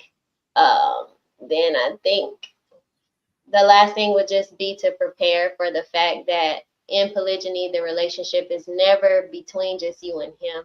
Um, it's also going to be between you and every other woman that he's with and every other child that every other child that he has, because those relationships can either be a great source of like genuine love and sisterhood or the ongoing competition. And the difference will really depend heavily on his leadership. Like you said, I agree with that, but it's also your ability to manage the conflict within you and then the mental health of everyone involved. So, if you can answer those questions with clarity without being delusional or having self-deception, then you will absolutely find a way to make it work and prosper and be something beautiful. But if you can't, then that arrangement is going to magnify every insecurity, every unhealed wound, every hidden fear for everyone in that home. And it can be such a beautiful thing, but it can also be so destructive. It can be so destructive if it is not done with the level of love and care that is really truly needed for something that is so holy, and so set apart when it really is done in a healthy way. Very nice. Very nice. All right. And last question here. Okay. I think this is important. How did you girls handle the shift from Straightway? Um, what was life like? What was life afterwards for them as well? I think I kind of talked about that one a little bit before too, but that was all they had known. So there was a lot of reprogramming that happened over time. Right away, initially, it was tears, of course, saying goodbye to everybody, but being able to experience things that they had never in their lives experienced in Straightway, I think it really made the transition for them a lot easier. Children's minds naturally, they just have this ability to really rewire their brain much faster than adults. So it really wasn't like, it was a very gentle transition. I will say that, and I'm grateful for that. At the time of us leaving, they had really been through enough to notice the immediate relief once it came, but while they were in it and that's all they knew, it was that was normal. They didn't really expect anything else. So leaving that, of course, initially there were tears, like I said, but once they got to see something different, then they kind of understood the harms that I don't want to say harms that took place, but just the things that were more troubling that they didn't really know or notice because of their age or just the lack of details that they had to certain situations. They were kept from a lot of things, so it was a pretty somewhat peaceful experience for them in there, but it was also a very peaceful experience for them coming out. They've been very resilient to a lot of change, and it amazes me, but it also helps me. I kind of look to them to see how we're supposed to be doing, because they handle it a lot better. They have handled it very well, honestly. And like I said, I'm thankful for that. I'm thankful for it. There are things that come up, of course, and just naturally from being still in a transition, of course, there are moments and issues that are difficult, but we work through them. And so there's a level of healthiness, again, to the conflicts and the issues that ultimately keep them in like a peaceful condition consistently. Right. Very nice. Yeah. Man, these comments is crazy tonight, yo. I'm like, yo, where is this coming from? These comments are crazy tonight. I'm like, yo, y'all are wilding in the chat. Y'all are wilding over here, man. Gotta go back. I'm just like, hey, yo, I'm just like, man, okay.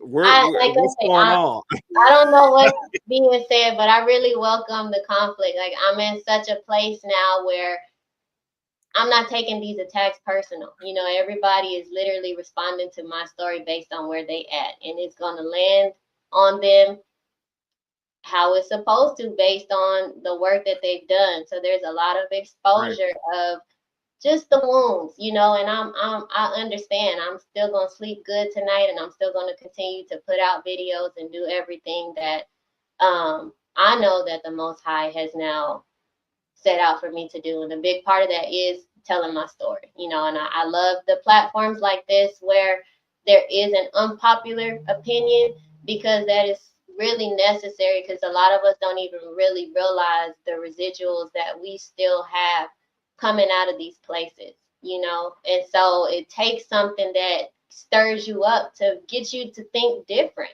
so it's good. It's healthy. Conflict can be healthy. I'm okay if you disagree with me. I'm okay with it. Like, that's good. You're thinking critical, so it's funny, but they just and it's not just you. It's not just you, man. Pastor Rufus is catching strays in the chat. I think I caught a couple hits. Somebody told me to testify to something. The comments, the chat is going wild tonight. I mean, but this is all a part of the process. And then, of course, the healing journey, getting it out there. You're actually tapping into people who really need to hear your testimony as well. And I promise you, some people are going to speculate, do certain things, whatever they're going to do, they're going to do it. But the person who truly needs to hear the testimony, who really needs to hear it, that's who you're tapping into. That is who you're encouraging to make sound decisions. Don't just jump in this thing and think you're a part of a ministry just because you're a part of a ministry and they preach on the topic just because they feel like that, you know, they may do it well in some area. They're not doing it well. They're not handling it well on a broad level. You understand what I'm saying? Not only that, of course, Dowell himself and his household, he not even handling it appropriately, right? And so this is a struggle regardless. Don't think you're going to be coming into a ministry and everything's going to be peaches and cream. You got to know to make better decisions, sound decisions, move like a cat, and things like that in this particular space. And be sure it's the proper choice and decision with the right individuals, right?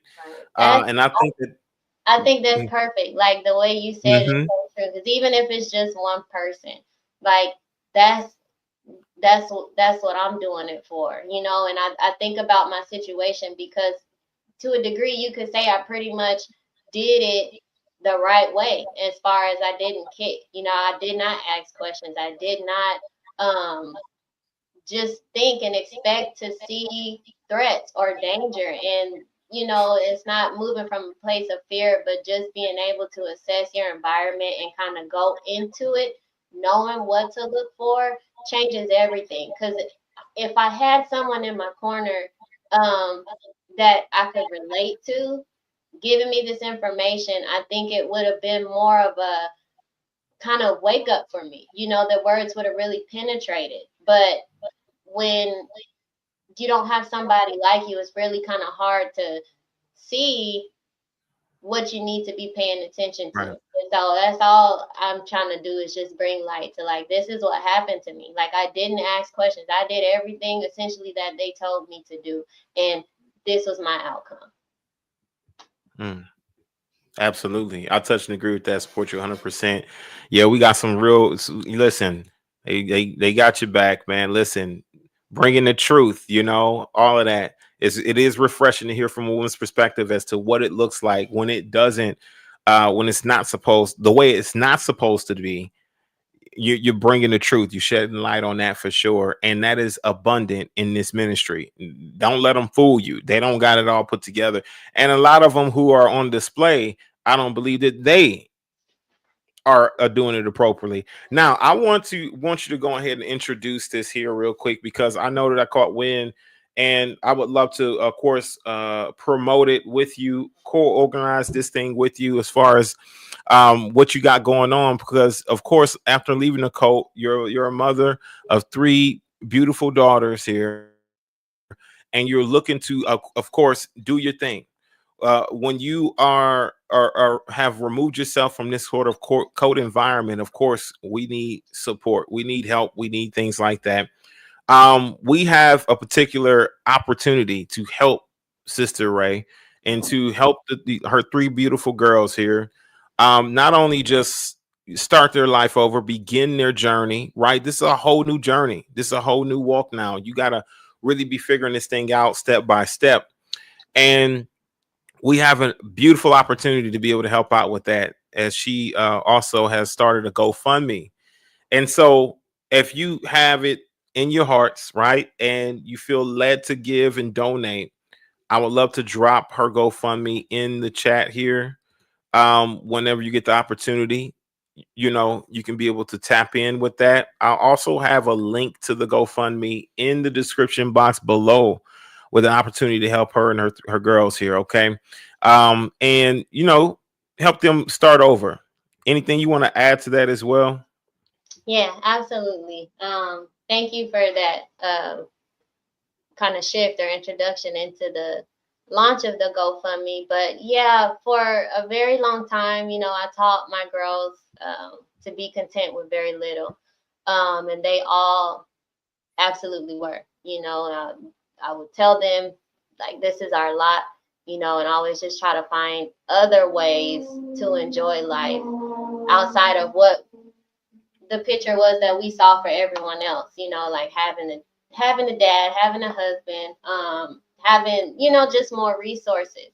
And so I think it sounds noble, but I really understand that now to be like a poverty thinking. You know, it was a mindset of scarcity and survival and not abundance. And so I was unknowingly teaching them to settle, because that's all that I had learned to do. You know, we slept on floors, we slept on pillows, we slept on cots. We shared one big bed with a dent in the middle, and we shared spaces, but you know, we still had our little pockets of happiness to really make things work. We did what we had to do, but self-love and self-nourishment was not at all a part of that.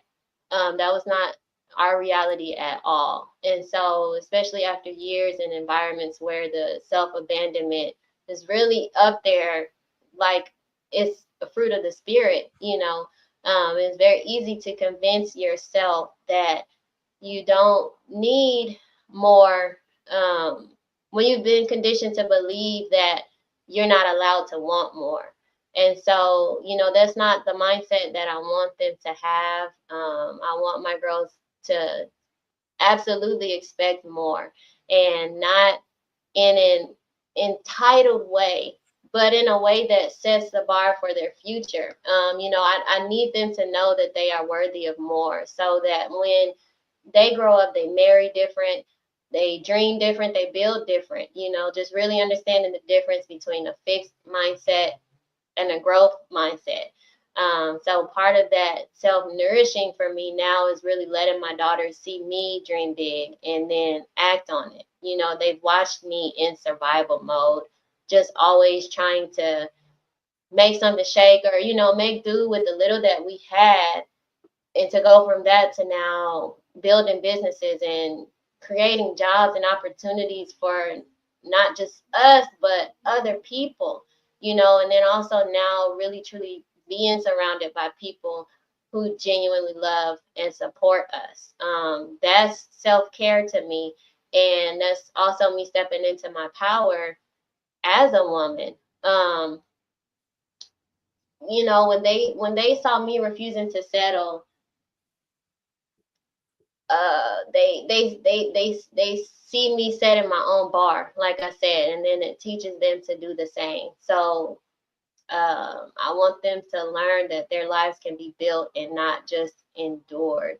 And all of this, you know, dreaming bigger and building and surrounding ourselves with healthy community, it comes from that decision of when I chose to stop shrinking and start expanding. So that's the life I'm creating now, one that they can actually inherit. And it's amazing because it's so bigger than us. I know that I'm cracking the code in my generational timeline, because me being able to repair what's broken goes back to the past from my ancestors, but it's also reaching toward the future of the generations to come at the same time. And so after so many years of abandonment and denying myself in a way that's unhealthy in my own story, the nourishment is what's actually healing my entire lineage. That's why I can eat better, treat myself better, make myself a priority. And that shift has already changed our lives. But I know that it's going to transcend to their children and their children's children and the lives that they build. And so this is by far the most powerful work I've ever done. It's also the most rewarding. It's the most fun that I've had in so long. It's just like now it's every good thing. And I could never say something like that in the past and actually mean it. So to wrap things up, like, yeah, I really want to invite y'all to be a part of that shift that I'm talking about. Brother Barack dropped the GoFundMe link in the chat, and I'm really asking for support. You know, even if it's just a click or a share to pass this around. You know, these videos up there, they averaging about 2K. Barack is doing his thing, and if even a fraction, you know, of the people just took a few minutes to act, it could potentially change everything for me and my daughters. You know, just to take a moment to subscribe to the YouTube channel. Find us and follow us on Instagram, sharing this link visiting my website. If you want to book a service, anybody coming out of Straightway, if you need to unpack or process, of course, I've curated specials and discounts just for you, because this isn't just a business for me. It's a way of helping people heal while also building a stable future for my family. But one thing I'll say at the heart of this really is that, there are those of us that left Straightway long before all of the recent exposure, way before the wave of support started flowing for others like it is now, which is a beautiful thing. But there's still those of us still here, still working to rebuild and still struggling. And we didn't have that cushion of the public sympathy when we walked away. It was a lot more quiet, and a lot of us are still, carrying that pain of starting over from scratch. So when I ask for support, it's not just for today's needs. This is so long term, for stability of a mother who is just determined to propel my life and my children's lives into one of finally being able to rest and have safety, and that's the kind of life that we're just as deserving of as anyone else. So the financial support is absolutely an investment, in a future where my daughters can grow up knowing that they're safe and provided for, and really able to dream and see things without a limit. And so right now we're in a safe place, I'm grateful for that, but it's not the space where we can really grow and settle into our own rhythm as a family. We absolutely need our own home for that. This is a place where my girls can finally experience stability and privacy and, freedom to just be themselves without limitations and pressures of others. So the kind of environment that supports everything I'm working towards for them. It can only come from a home that's all ours. And that's why that step is so important for us, and why I'm finally asking for help to make it happen. So yeah, thank y'all for your support. We absolutely appreciate it. There are no words for anybody who has it on their heart. I just continue to say thank you, knowing that there's not enough thank yous for it. But just saying that as well, as some of us out here that still are, we're still struggling. We're still trying to repair from that. Absolutely. Now you're located in which area? I'm in Austin. I'll say I'm in Austin and surrounding areas. Yeah. Okay, absolutely. And did you want to plug in your cleaning service if you're ever in if you're in the Austin area? Absolutely, yes. So Absolutely. let me see if I Mm-hmm. can type it in the chat. Freshaura.care. You can visit the website. Yeah, we service Austin, going as far north as Dallas and going as far south as Bastrop. So if you're familiar with either of those areas, you're trying to expand to Houston. But yeah, it's a luxury cleaning company where we service homes on a deeper level than just the surface cleaning. It's very intentional. I've been so blessed to attract cleaners that are very thorough and have a care, and they, understand that the way they show up is the way that they clean. And so it's a really beautiful thing. If you need the services, you can reach out. I'm also trying to launch a product line where we offer non-toxic cleaning options for those who are a little bit more health conscious without compromising the disinfecting and sanitization. So we do that by incorporating the doTERRA oils, which has been amazing extension of the business. And I think when it finally lands in the right spaces, it's also going to be something very beneficial to a lot of people that need and want that type of level of cleaning. So yeah, I've been able to do a few things and set some stuff up for us to make this something really beautiful in the long Right. run. Nice, nice. And of course, you're going to be doing more content on your channel. I'm looking forward to Yeah. it. That way we can go ahead and support the content as well. Oh man, yeah, there's a few things. And so there's quite a bit that's in the works for that. And I'm very excited for what the future holds. Especially for you, because you know there's a lot of things going on in the works, and I know it's going to be accomplished, and it's going to be accomplished with the will of the Father. Strengthening tightly with Him, He's going to be sure that a lot of these things are going to be solidified and successful, because all things done through Him, honestly, is perfect. It's Yeah. perfect. And yeah, it's everlasting. Yeah. So I'm excited. I'm excited and looking forward to it. Y'all make sure y'all hit her GoFundMe, and support her in what she's doing, as well as her daughters, and them coming out of this cult, because we know what it is. Like this Dowell. Listen, let me tell you that this situation. Hold on, wait, let me remove that. There we go. That Dowell syndrome, y'all already know, it gets bad. You get what I'm saying?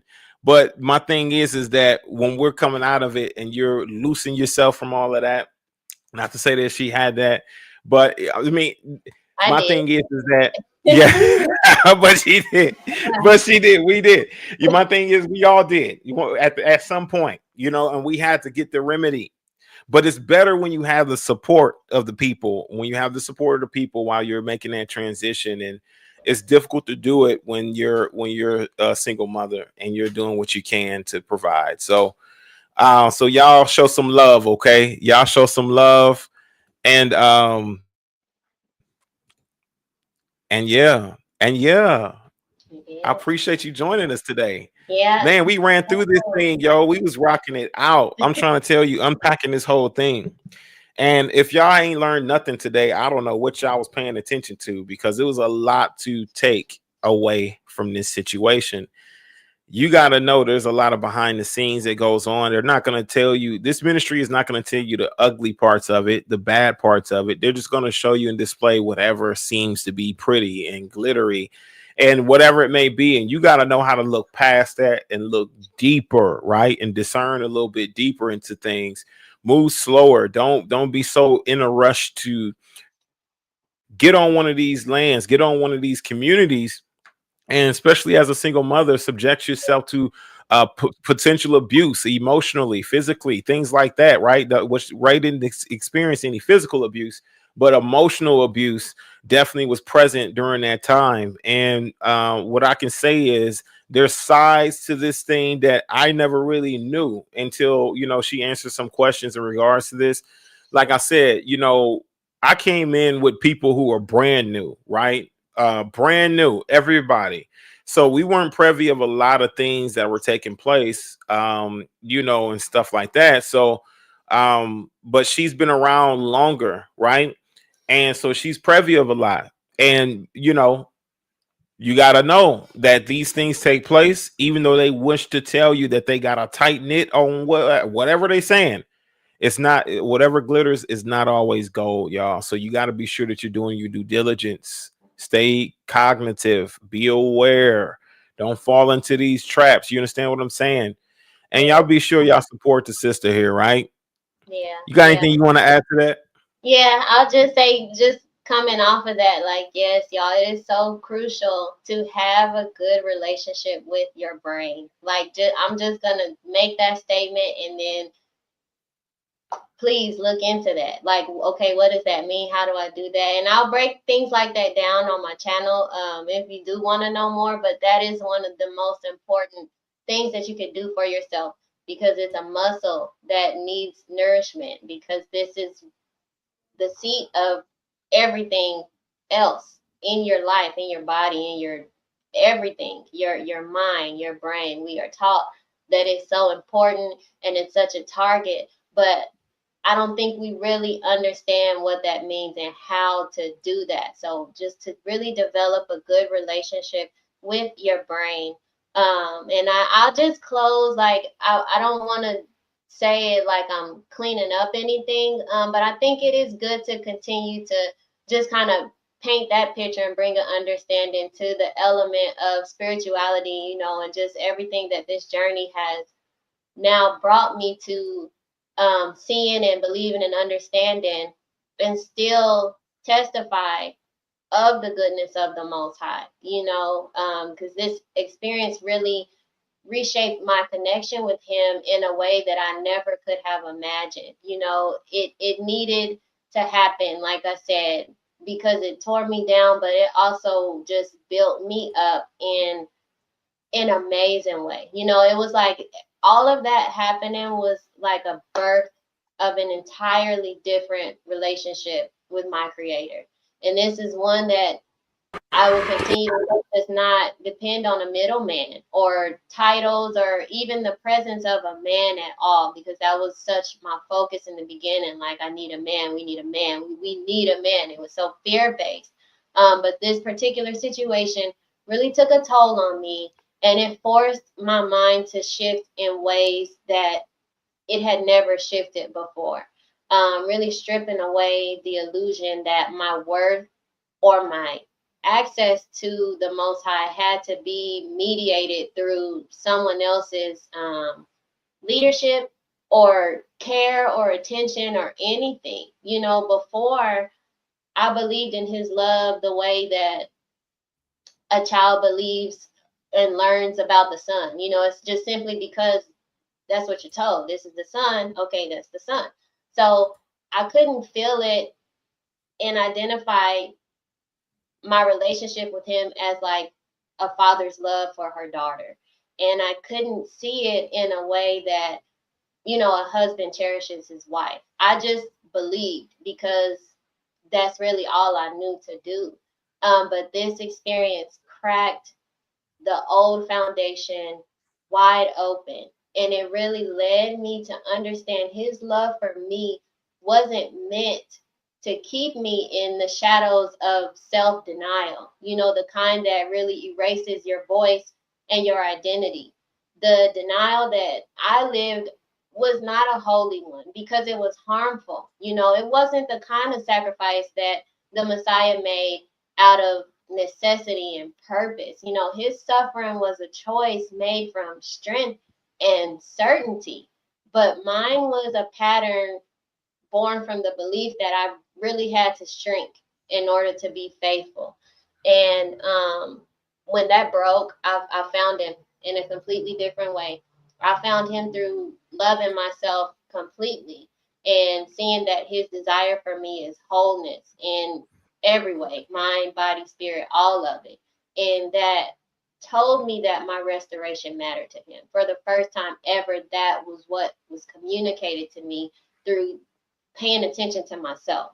And so this was like the first time in all of my journey that it really felt like the fragmented pieces of my mind were coming back together. And this was the first time that I could really see the Messiah.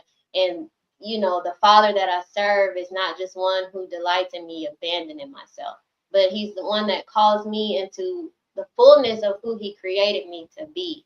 And I'm way more confident now. I'm way more confident, and confusion is rarely present. I can be more childlike in my faith and really take leaps without constant hesitation or confusion. Like I said, you know, it's just very clear. There's a clarity that I know what I need and I know what I want. And it's not because someone else is telling me, but it's because I found him inside of me, and I can hear and feel the communication through our connection. So it's an amazing feeling to finally realize that he's not so far away or not as accessible to me because I'm not married. But just again, the simple clarity from knowing that he's really living with me, so I don't have to perform. I just position myself and do. And he has taken care of everything else, you know, and this was that shift from survival to nourishing myself, you know, and the moment that really marked that was, you know, this we'll see how this lands with people, but it's just a part of my story. Again, I really want to tell it how it is for me, to really paint a picture. But biblically speaking, you know, the bill of divorce marks the end of the marriage, you know, and in that system, talking about Straightway, this piece of paper is like the man's final word, you know. To me, my situation and ones that I have seen, it's like his chance to air out every grievance that he has ever had, you know, and to paint you in whatever color that he chooses.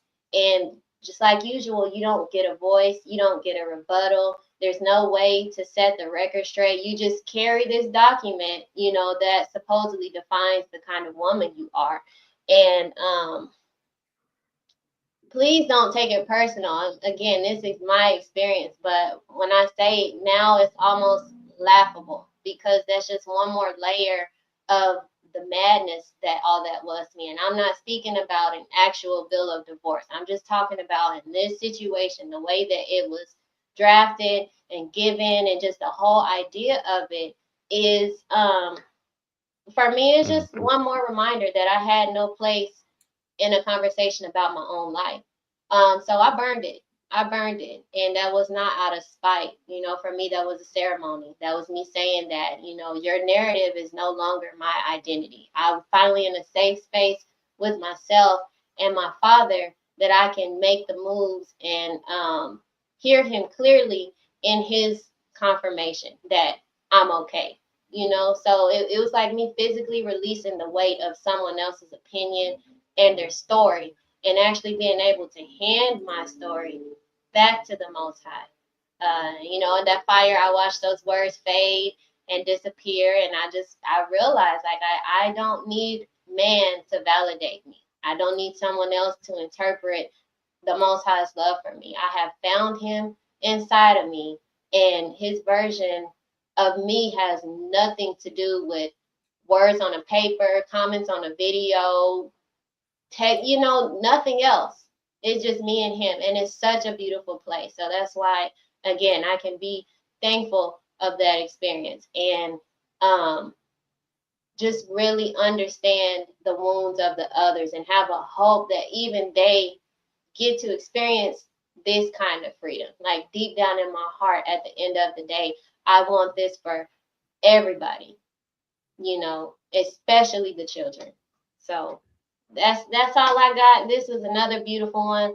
Thank you for your platform, Barack, your support, and this is me thanking everybody again for anything that you do to help. I appreciate it greatly.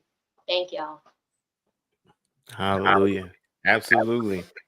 And bless you. I appreciate you coming back on. You know, it's a joy having you, and you're brave. Like I told you, you're brave. You're strong. Don't worry about the like. I'm actually surprised with some of the people who showed up in the chat tonight, but it's okay. Don't worry about that, because like I said, there's men who will not do what you're brave enough to do. You understand what I'm saying? Men out here who won't do it. And you know, you're thinking about it in a way as to where you can assist someone else and helping them and telling your story, right? In which you can receive help in the healing process that you're going through, right? So it's a perpetual thing. You're caring about more than just yourself. You understand what I'm saying? When you're telling your testimonies, and as honest as you were forthcoming that you were being, you know, you can only respect it. So y'all make sure y'all hit her GoFundMe, man. Make sure y'all show her some love. And you know, once again, like I said, you know, we have more conversations like this. Yeah, you definitely gonna have to come join me and give a breakdown if you're available, if you got the time, and looking forward to more content coming out. We definitely be sharing that up and supporting the channel as well. Okay. Yeah.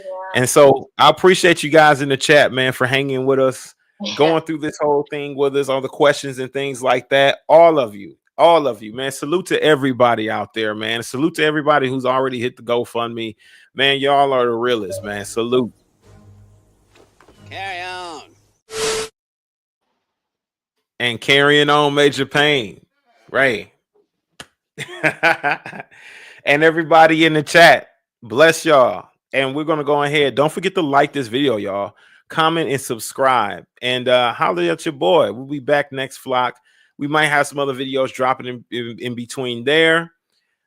Share this video with those who need to hear it, especially individuals who may be in a relationship, right? Or single mothers, or single women, period, who are looking for fellowship and they're looking towards Straightway. If you can share this video with them and it'll help them understand to make a better choice and decision, right? Then please share it with them, right? It's shared with them immediately, right? We're gonna land this plane here, y'all. Peace and shalom, shalom. Good night.